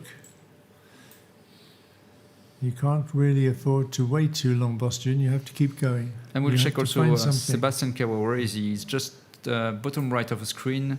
And if we can have the altitude of Sebastian and the altitude of Werner. Whoa, interesting. Sebastian is 1,700 meters, so 300 meters below. Yeah. And Werner, which is at the bottom, is 1,500. He has to go all around this long slope, which is not blowed at all by this He'll wind. need some lift. He'll need something to help him get round there, because he's still going into wind. Look at his speed, 115. He's flying really, really slowly. This is not funny at all in the cockpit, yeah. No, he saw that Sebastian was able to go to the next step, yeah. and even perhaps for Bastian to go even further higher. So difficult time, and you can feel that you lose time when you do. If we go back to altitude on our scale, we can see what's happening here with Bastian and with Sebastian, and if they start to climb. So Bastian is 2,050 meters. He seems to struggle to get some altitude, and Sebastian is 1,700 meters, and keep going to go to tête de clap. maybe. But do you think they will go? He would just keep running until he comes on to just north of Asp, and then run down to Sept from there. It's a bit of a deviation to go all the way to the west, but maybe that's a good thing to do. They are looking for thermal activity somewhere, and we will see in just a few seconds some information from a webcam in Serre-la-Bâtie. And this is the sky now in Serre-la-Bâtie, towards the south. So it's not they are behind this camera for now, but you can see that it's a lot of moisture. Yeah, a lot of very weak energy under this. Overcast. It'll be slow, difficult to find the good lift, and you'll have to cruise very gently coming out of here. It's a tricky spot now. It's tricky to know how to play this game, but I'm sure that with this wind, that south slope of Pic de Bœuf should bring them right up. Yeah, but it's just perhaps at the threshold between the windy area and the no windy area. And we will have some information from the airfield of Saint-Auban here, just to show you the difference from the sky. It's completely different sky here currently, with much more sun and nice cumulus, but you can see that as soon as you get some cumulus, you have also some overcast and spread out, and a lot of too much humidity in the air. So this makes this a lot of shade on the ground, and it makes the life of the pilots much more difficult in some areas, especially if they are too low. But let's go back to the 3D, and we will follow Delta Zulu and Oscar Sierra, so Delta Zulu, Bostian Pristavec from Slovenia, who is the leader currently, and who is looking desperately to a spot to get some altitude enough to make the turn point, the next turn point close to Serre-la-Bâtie. And Boston's pushed off. He's decided that it's not good enough. What sort of speed is he making? We better check that and see how he's doing. He's flying under that overcast area. He goes to Les Apôtres. Yeah, I think he does. And we know that before, the best climb wasn't actually on the peak, it was away from it. Yeah. But in Vennes. Yeah, it was away from it. And we can see that Sebastian's climbed up reasonably well. A bit. He's not climbed up fast, but he's climbed up reasonably well, and he's probably only 6 or 7 kilometers behind now. So we're looking at and good thing is that Werner is climbing. Yes. Not well, but he's climbing, and that's good for him. Yeah. Bastian is flying quite slowly, 130. Well, it must be a wind for him to get ground speeds like this, so he must be flying pretty much into wind. From time to time, we have some data from the followers pack with Thilo Gligaus, and he has to make exactly the same path as Werner Ammann. So we have to go all around this long slope to go to the south part of Pic de Bure. This is not easy. But the area around Serres, there's a very nice ridge sticks out into the valley, just to the south of the airfield, and at that point there might be some quite good energy, which if that's what Bastian is heading for at the turning point and just after, he only needs about another 400 meters or something, and he's going to be able to final glide. He's climbing now. And he's coming back up. He's climbing reasonably well. He's got 3 meters. So again, we see this best part of the lift is well out from the mountain. This is pretty much where they're climbing going in. Yep, we have a view coming in He's few not seconds staying from with Bastian. it. He's just gone through it. But he's decided to leave it and carry on. He tries to find the time on. I think it's tricky because now it's really moisture and overcast. So you Really don't know spread out. Yeah. And he'll know that he's got a good headwind. The wind is quite strong from the south at this altitude, and that will not be helping him at all. So all these hills with Les Apôtres, Aspres-sur-Bêche airfield here. Next turn point is just south of the airfield of Serres-la-Bâtie, where the webcam is. And you can see that I think Bastian, as it is with a lot of overcast, he thinks that now he has to change again with a south wind blowing on Les Apôtres, and he will go around this to use this dynamic, and then perhaps stay on the west part of this leg on the Baronnie, because all the Baronnie mountains will be east to west orientation, so perfect with a south wind for a dynamic flight like they made on the first leg. Well, we know it's good in a south wind, but whether it'll take him up to the altitude he needs is another matter. Yeah. It'll probably easily take him up to 1900, 2000, but whether it'll give him the 2300 or 400 that he needs for the final glide is a big question. Yeah, but you need to think about, okay, I make 1,900 on this slope, and then I jump to the next one, and then you reach the enough altitude and close enough to the airfield to be on the final glide. But the problem with that is that normally you need to deviate a little every time. Yes, so it's a little extra distance every time. And if Sebastian is able to climb up on peak, then that may be gives him the option to fly directly. Flying on the peak and flying on Venn, like the guys were flying and climbing 1 hour ago. So perhaps he will find the spot, because I think he was in the gaggle of this climbing really high. So he knows that something different is there. Something is happening in this area of Venn. He's trying, he's looking, I think so. And it could be that he's found the spot. Yeah. It's not very positive at the moment, but he's up and down. He's looking for it. Well, you can see from the webcam sky that it's not absolutely straightforward. Finding the good parts of the lift can be quite tricky, but you can be sure if they're there, Sebastian will find them. And now Delta Zulu is on Les Apôtres, and I think he's climbing quite well. We can check with him. Perhaps the super spot of Super Mario is still there. Yeah. And enough to make a nice story for Bastian today. 1,900 and climbing quite good. 3.7 meters, 3.8. Wow. Yeah. That's terrific. That's just terrific for Bastian, because that's just what he needed, was something to make him feel really positive about it. But up and down again. Yeah. This is tricky.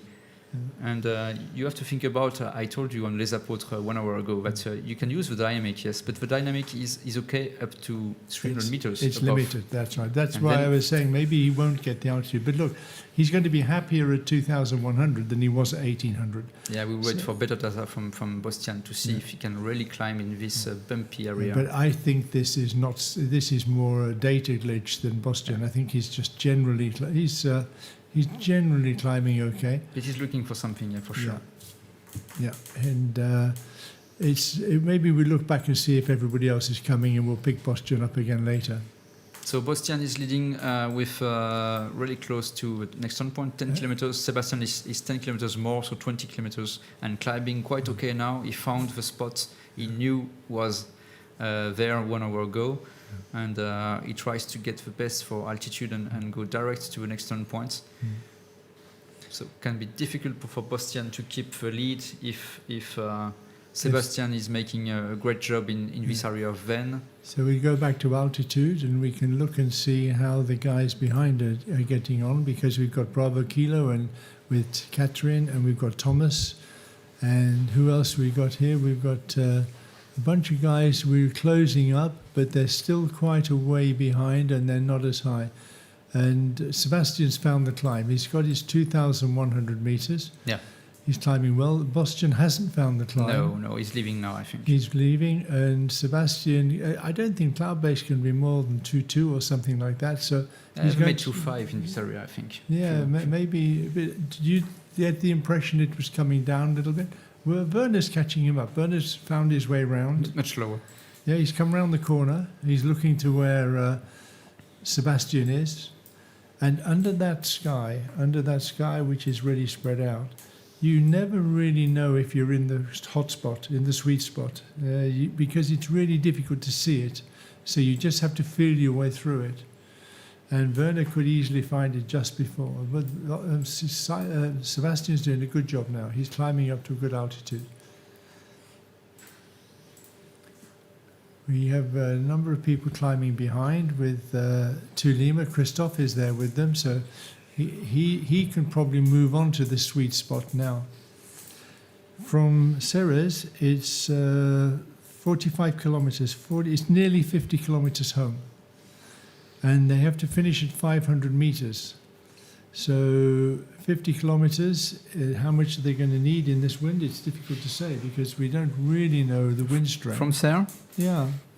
So it's 50 kilometers, and I think they will need 1,500 meters above the ground, so 2,000 meters something would be okay. So Bostian's not far off. We are with Sebastian and Werner Amann is joining below him, and you can see the drift of Sebastian. Just to show you the wind, the air mass is coming from the left of the screen and pushing him to the right of the screen. So that's why when he's making a turn, he's also drifting in the air. And now he's living at 2,300 meters. And he's in the stronger wind. Yeah, As he gets higher, he's in the stronger wind. So Delta Zulu. the ground speed is 120, 130. But he's almost there. He's almost on the glide. Yes. Delta Zulu 1,800 meters, top left of the screen, reaching the turn point of Serre-la-Bâtie. Serre City, sorry. And we're hoping, for Bostian's sake, that there's something nice ahead. He should be coming into more sunshine, shouldn't he, as he comes south? This is how it looks like. Yeah, it's tricky. Yeah? This is not what you want, it looks like, but it is what it is. But from there, we've got 2 or 3 ridges. There's the La Charbe, then there's 2 or 3 ridges you can use to come home. You saw the drift of Mr. Kawa. It was okay. There is wind. It's okay. So we have wind. Sorry, we have slopes, and there are good orientation between the wind and the slopes.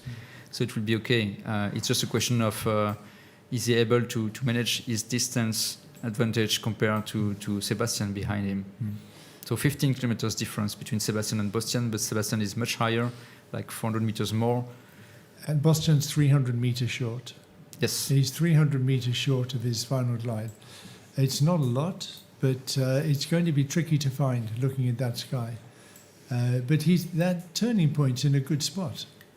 The airfield of Serres is just below him. Yep. And when he goes south through the gap, we know that this can be quite a good place. There can be quite good lift off this hill. The sky isn't showing it, but we hope for Bostian's sake that it's going to work pretty good. And then it's difficult to keep jumping into wind on these ridges if there's not much thermal activity. So this race is by sure not over yet. It's got a long way to go. Sebastian is certainly in a much better position now, but I think even Sebastian doesn't quite have enough altitude for coming home.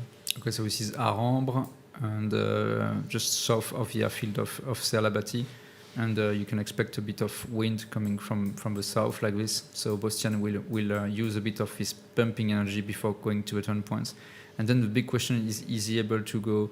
He will follow this way to Saint-Genis and then going to the south of the big crest of Chabre, or he wants to use perhaps following a bit this ridge, but this ridge is much more north to south, so its orientation compared to the wind is not so good. So we will see how he handles this turn point, and then after the turn point where he goes. Yeah, I mean, he doesn't know the area that well. He doesn't really. He'll never have flown on these ridges before, so he will be unsure which is the best route to take. Looking at it, he might think that the route to the right takes him more in the direction he wants to go, but he's taken the right route. He's gone through the turning point, and he's decided to run this ridge along, following it in the direction he goes, but also that maybe just a little bit more cumulus on it. And he's slowing down a little bit here as he comes onto the ridge. Yeah, he's off the end of it. You know, sometimes the thermals peel off at the end. You climb up. Bostian's hoping for a good 2 meters here to give him what he needs. Let's stay with him for a moment and see how lucky he is. See how well he's pulled out of this turning point. It's not looking really strong at the moment, but we'll just ride with Bostian for a moment or two. Keep our fingers crossed for his sake that it's going to turn into something decent. We have a live feed with a video from the ground to show exactly the sky where Bostian is now. So this is just Arambre is on the left of the screen. So this is a small hill just south of the airfield of Salabati, and you can see that he was going towards the center of the screen because he can see this kind of black clouds, which are not so bad bases. Yeah, it looks like there's reasonable energy along there. It doesn't look like it's easy. You know, he wants to connect to his system. He's going to look, isn't he? He's going to trickle along here until he can find it. So Bostian made the turn points, and Sébastien Clerway is still 13 kilometers behind, but I think he wants to climb. He wants to be higher. Yeah, 2,200 meters. You can see now on the bottom left of the screen, and he wants to stay higher. Werner Hamann is 400 meters below Sébastien, and he wants to connect also to what Sébastien is making now. And then we have a leader of the next pack, is Victor Thillot, but he's quite low, 1,500 south of Pic de Bure. And there is, I think, a big group. We have Paul Data, but they are climbing really well south part of Pic de Bure, southwest part. So everybody wants to get a bit more energy at the good moments. Yeah, to Lima, 2,400 meters, Christophe Abadi from France. And I think a lot of French pilots are there together. And Marius, Mike Evans with them, but they're not so high. But if they get a good climb there, they'll be comfortable. Yeah, just Marius is coming back from the turn point in the Champsaur and is making this big detour around the slopes southeast of Pic de Bure. So it's a long way. Sebastian's climbing well. Sebastian seems to have connected there. He's approaching. We can probably check the energy soon and see what they need to come home. Bostian, it's just not happening for him. Total energy, you can see that Sebastian is just missing 140 meters, something like this, which is really close to a final glide. And compared to Bostian, missing 500 meters. Yeah, and he's going off track. He's increasing the distance he has to go all the time. It's not happening for him, but we saw from the webcam, there's hope there. There's a reasonable looking sky. So if he's gets it just right, and he's a bit lucky with the cycle of the thermals, he could just pull it off. He's really low. I think it's but it's getting tricky for him now. And this is classic, that when you're in a zone like the Pic du Bure, do you wait? Do you wait and wait to climb? And can we see if Sebastian and Werner are over the mountain which is just south? Is it the Seals? Yeah, they're sort of over that southern mountain on the other side of the valley. Yeah, they're just south of Vennes city, and on the slopes where they were using 1 hour ago to get some decent altitude to go direct to Mont Electric and then to Morgon inside the Ubal. Yeah, Sebastian's nearly there. He's almost got what he needs. Yeah. And providing the wind isn't different to what he expects, he can probably start to come back now. And now Delta Zulu try to climb again. I think it will be really difficult if he does not find a decent climb in the next few minutes compared to Sebastian Kawa now. Yeah, he's going to get bounced. He's going to find himself in that unfortunate position we've seen, having led for so long. Oh, he went left. Now he's going right. He's going to Saint-Genis slope in front of him. I think he's looking at Cumulus. I think he's following the Cumulus line. And I'm sure that everybody in Slovenia who's watching will be crossing their fingers and crossing their toes for Boštjan and saying, please, come on, Boštjan, get it, baby. And because he would be so happy to be day winner, and he's so close to doing it. He's 400 meters away from doing it. It looks like he's connected with something. Still going to be touch and go because he's got to climb a good 400 or 500 meters at least to get him in a good position. And Sebastian is still climbing, I think, investing a bit of time, and he's reaching a good altitude and 2,400 meters, which is really good. And if Boštjan can continue with this climb, if it holds for him at 2 or 3 meters, he'll be good, but it looks a little bit variable. It looks like it's not really holding it. The chasing pack behind, just off of Pic de Bure with a French, Sylvain Gerbeau and Maximilian Seyss, are also really close to have enough energy to make the last glide. And Boštjan now is climbing. He just gained close to 100 meters. Will be very interesting, but I think it will be a bit short because now Sebastian is rushing quite high with enough energy. We look at Sebastian's numbers, where you can see how fast he's flying, see what his ground speed is. Yeah, we can see his ground speed is 160. It's not really fast. He's not really pushing, but he's got a headwind of 20 kilometers an hour, 30 kilometers an hour maybe.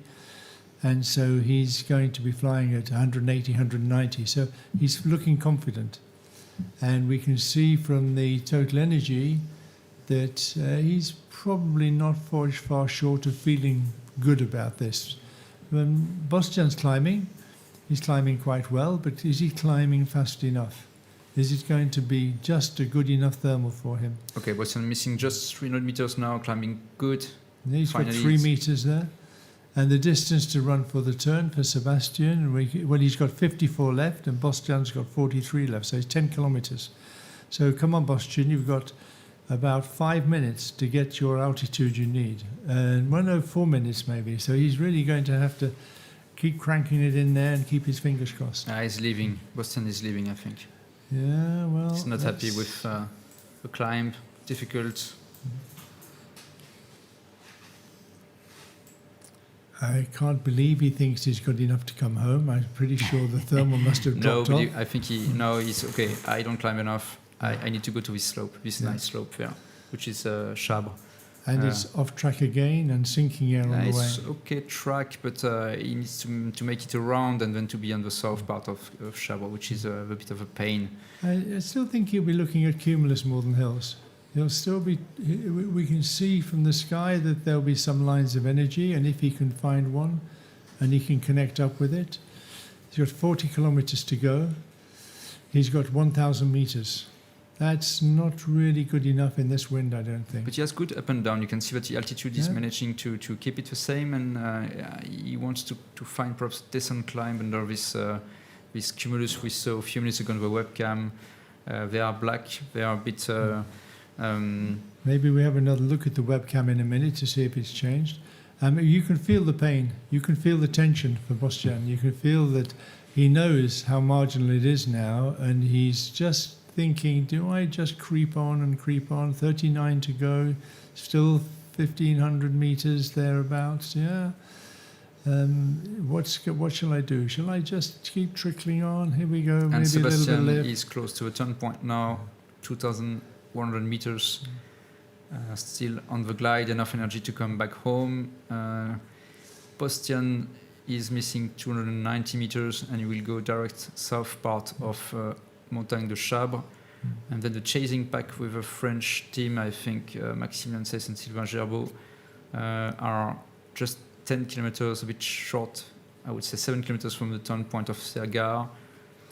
So interesting, Ben, on this final glide in this wind, do you think the wind will be quite a lot stronger when they come through the gap near Seastrom, through the control point? This will be the same problem as Marius Pluskokas had on the first race. If you are too low in this Cisteron pass, then you have a problem because the wind is much stronger if you are low because it's a Venturi effect.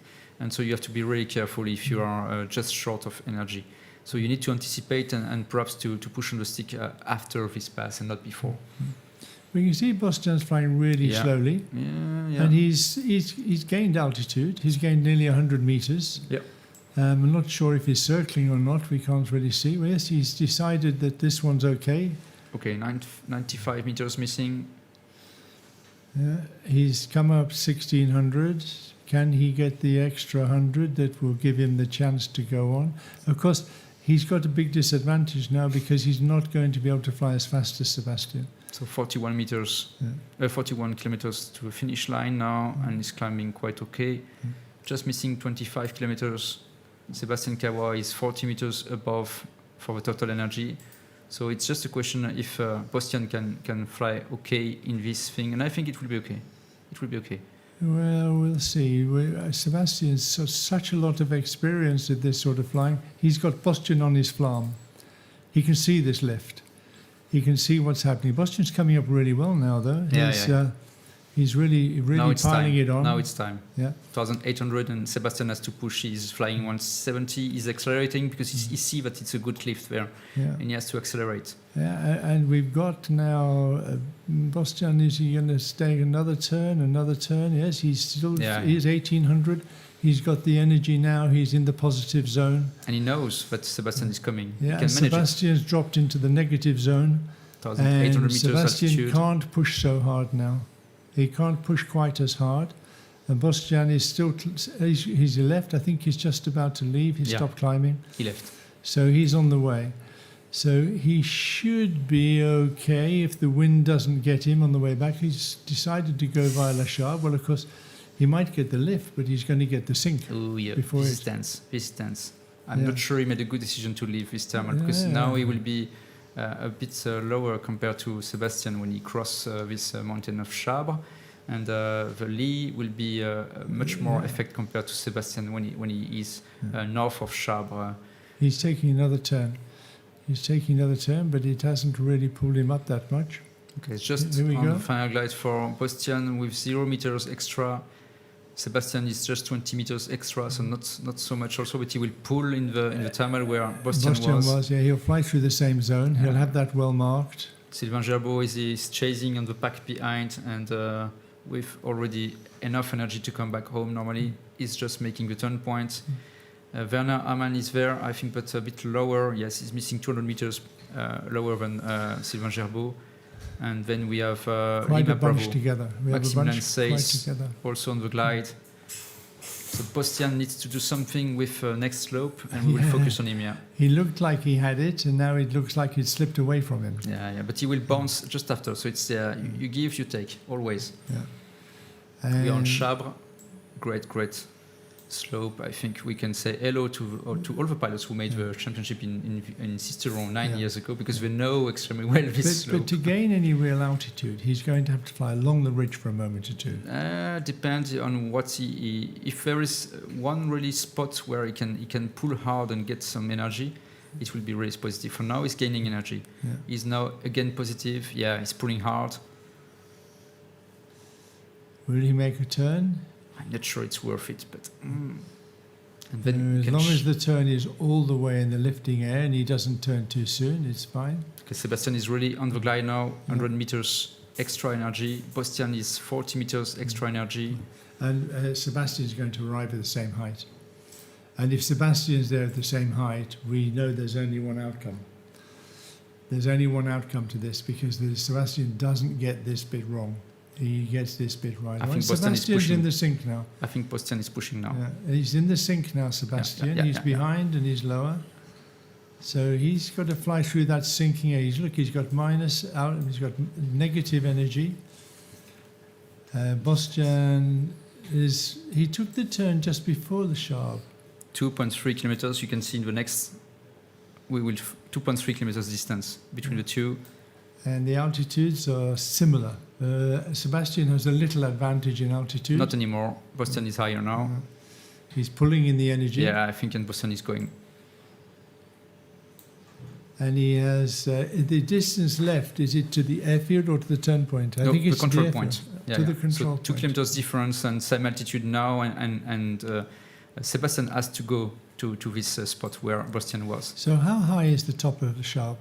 Sharp is 1,400. Yeah. So they're quite close to the top. So the sinking air can be quite significant. And Sebastian isn't taking this at right angles. He's taking this at an angle.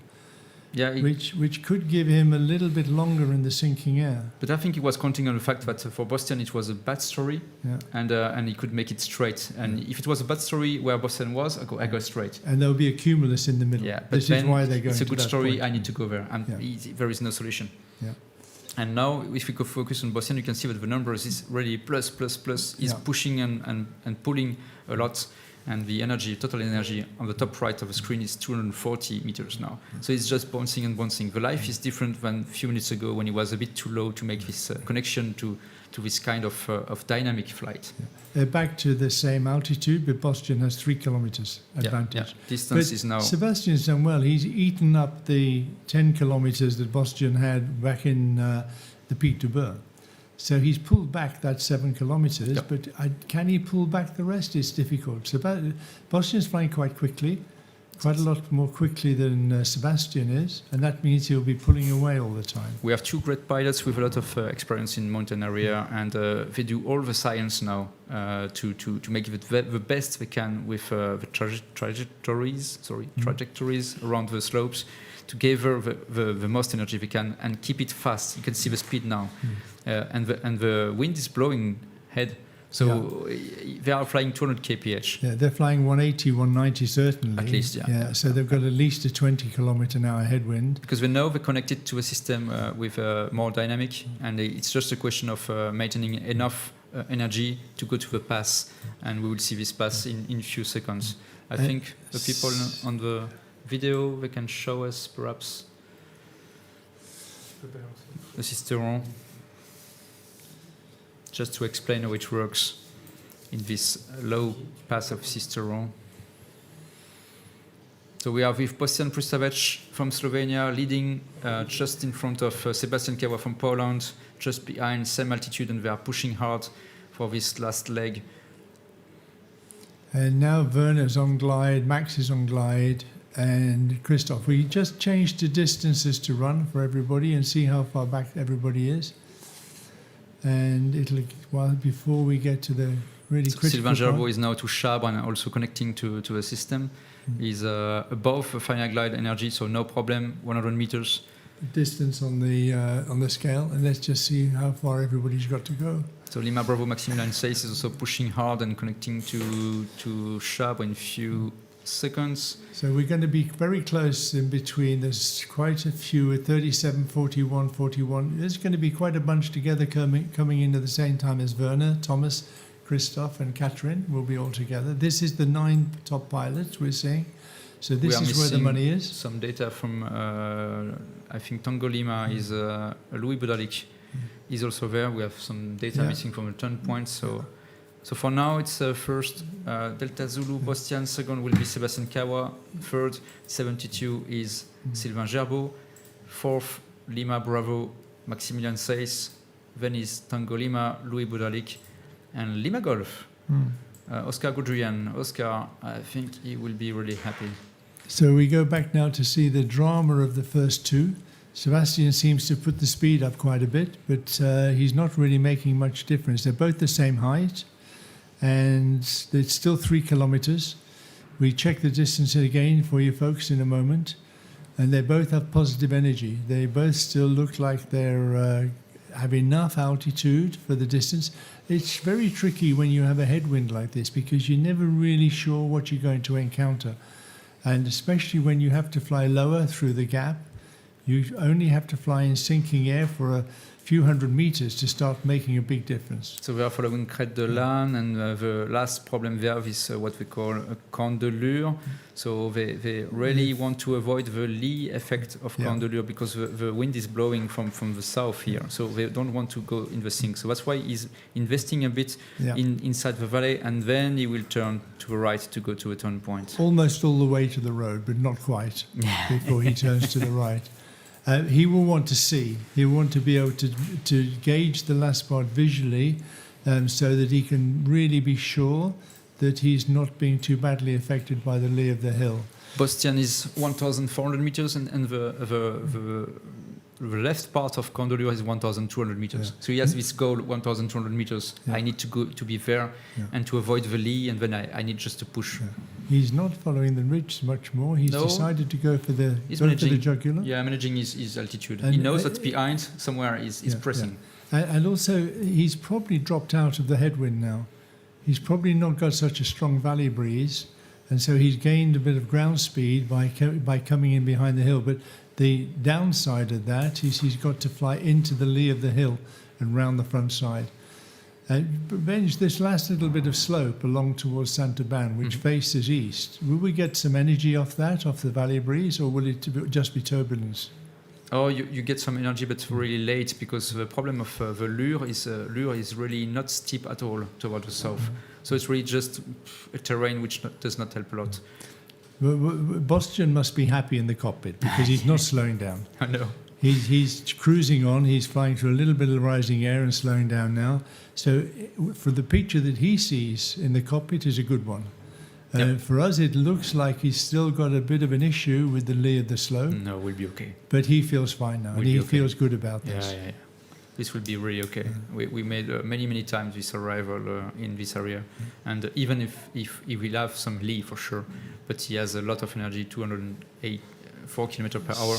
He knows that he can pull at the good time to just cross above the last hill and then push to the last. So he's got 17 kilometers to go, and he's got 600 meters above the finish line. That should be just fine, especially if he now can come back into positive air. He's flying through quite negative air at the moment, but he knows he has to do this to get around the front. But he knows that life should get a lot better in a moment. Okay, last turn to the right in few seconds, just to follow the top of the Candelure, just for S like this, S shape. Yeah, so he's beginning to make this because he's going to the top. And yes, now the -4, -3. And just like everything else that's exciting, folks, don't try this at home. You need to have a lot of experience to do this. You need to really understand the limitations of your sailplane, your instruments. You need to have a plan A and a plan B. It's got to be worked out. 2.5 kilometers behind Sebastian with a lot of speed, and he's trying to push hard. Bostian has just some small hills to take care, but it will be okay in front of him normally. And I think India is coming back. Yeah, India. But this Bostian is doing Mario a big favor. Yep. Because if he can take the winner's point, it means Sebastian cannot pass Mario. And so Mario will be very happy with Bostian's job here. And Bostian's done a fantastic job. He did no panic, no sweat, kept moving, kept going, picked out the little bits here and there. It's excellent final glide, excellent flight. He's not home yet, but it's looking pretty sure now. So the camera on the ground is ready to pick up the last turn point of Bostian in a few seconds. Report points just north of the airfield, and then Sebastian Kawa will appear just something like 40 seconds or 1 minute after. Yeah, we have a little time delay on the 3D just to get minute. the data. Yeah. And it's only 1 minute, so when we see Bostian appear on the camera, it'll probably be before we see him go around the control point on the 3D. He should be normally. Everybody's closed up bench. People are really coming in quickly now. Yeah. And so a French team with Sylvain Gerbeau, who will be really happy today, and Lima Bravo Maximilian Seyss are coming now to Candelure also. Followed by Lima Golf, Oscar Goodrian from South Africa, and I think we should have Louis Boudalix just behind. We've got to be happy for Sylvain. Sylvain's had a very hard competition so far, but if he finishes this off, he'll be on the podium, and he'll be really happy with third place. But I don't think Lima Bravo can catch him. Are they? How close are they? Okay, maybe we come back to that if we have time after the finish, but it looks like they're pretty close together. So we should be any time now picking up the gliders on the video when they come round the corner. And we will be able to see the finish. We had a spectacular finishes yesterday. The guys were there, picked them up really early as they came in through the control point. Don't forget the control point, Bastian. Don't forget it, please. Yeah, I think he's heading in there. He's going to cut it fine. He's not going to want to go right round the corner. Don't forget, he cannot go below 500 meters. He's got a soft. And we have real image now of Bastian just crossing the, just finishing now. This is Bastian, yeah, making the finish. Congratulations, Bastian. And I think Sébastien Kawa is just following. Yeah. Excellent flight for Bastian. Excellent flight. We're very happy for Bastian. We in a moment we'll go back to the third and fourth places and try and catch up with them. And let's see what's happening. So Sébastien is coming through to finish. Yeah. If we go back to third and fourth places, and that's history now. So we want to come back and see what's happening behind there now. And here's Sebastian is coming now.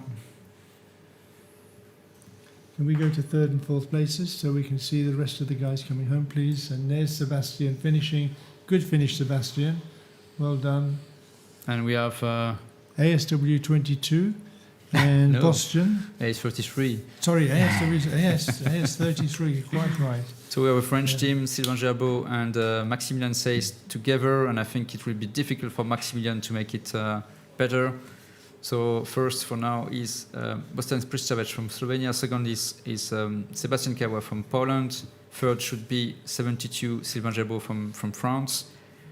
Fourth will be Lima Bravo, Maximilian Seys from France. And fifth will be Lima Golf. Bastian is landing now, and I think Claire will have some interesting question with our winner of the day. And if Claire can hear us, we'd really like to know how Bastian felt on that final glide, if he felt the tension that we felt for him. But maybe Claire's already gone. We'll see. She'll meet Bastian when he lands, and so we get the story straight away and get Bastian's reaction to great having race such a great from flight. the pilots Well done, from Bastian. Slovenia. Well done, yeah. Impressive.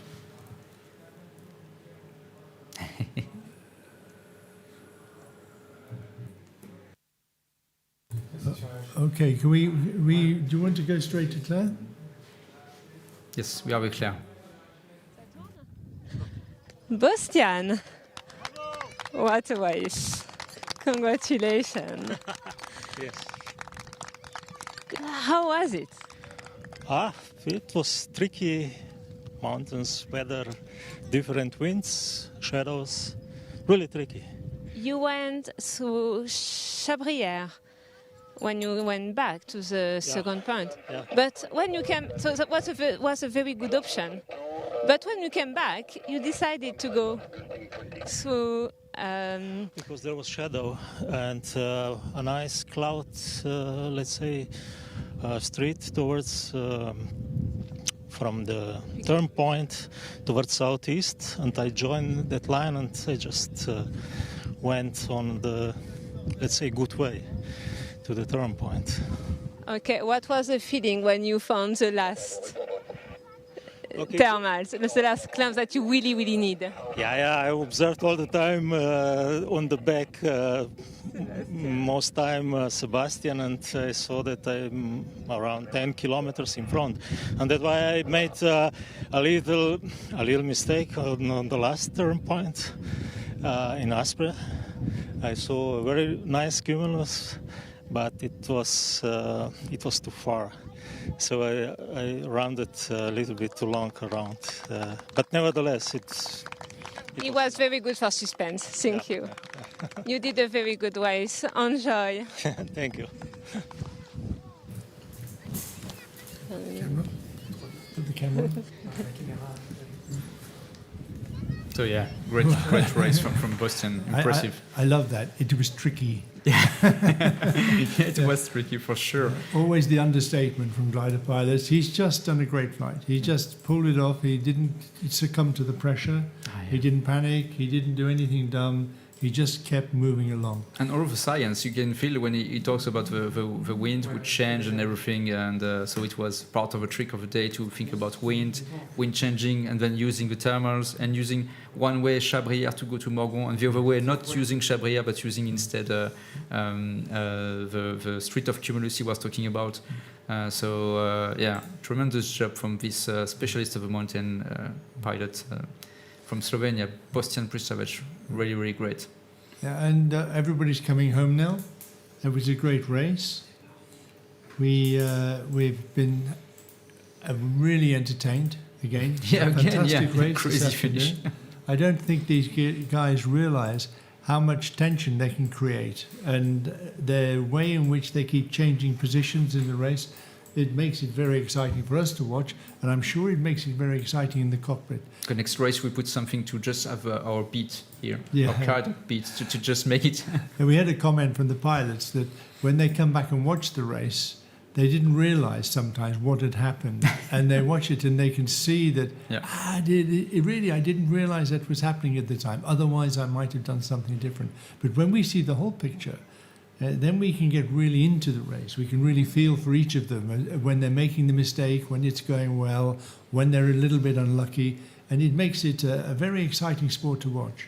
And superb design from the task setting from the contractor director and also Régis and Roger, because we asked them to make it a bit tricky sometimes. Yeah, and this was we perfect. asked them to give tasks where there's some changeover points, some places where some big decisions need to be made, and they've done a really good job, because every day we've seen those tricky spots where you have to make a decision, and if it goes wrong, you get passed by the others. And so we hope to do the same thing again tomorrow. The weather's looking not so great for tomorrow, maybe. A bit of wind, please. Just a bit of wind. So it could be a little bit late, or maybe a bit rainy here tomorrow, we're not sure. However, we'll put the announcement out in the morning of what time we'll start. And if we can and we can fly, we'll definitely be here, we'll definitely cover it, and we'll bring you some more racing again. So I hope you've enjoyed it. We've enjoyed it, and we look forward to seeing you again tomorrow. Don't forget the highlights this evening. See you, bye-bye, see you tomorrow. And for the virtual racers, they'll be doing it tonight, and they'll be having just as much fun, I'm sure. 8:30, something like this for the start of race. So bye, everybody.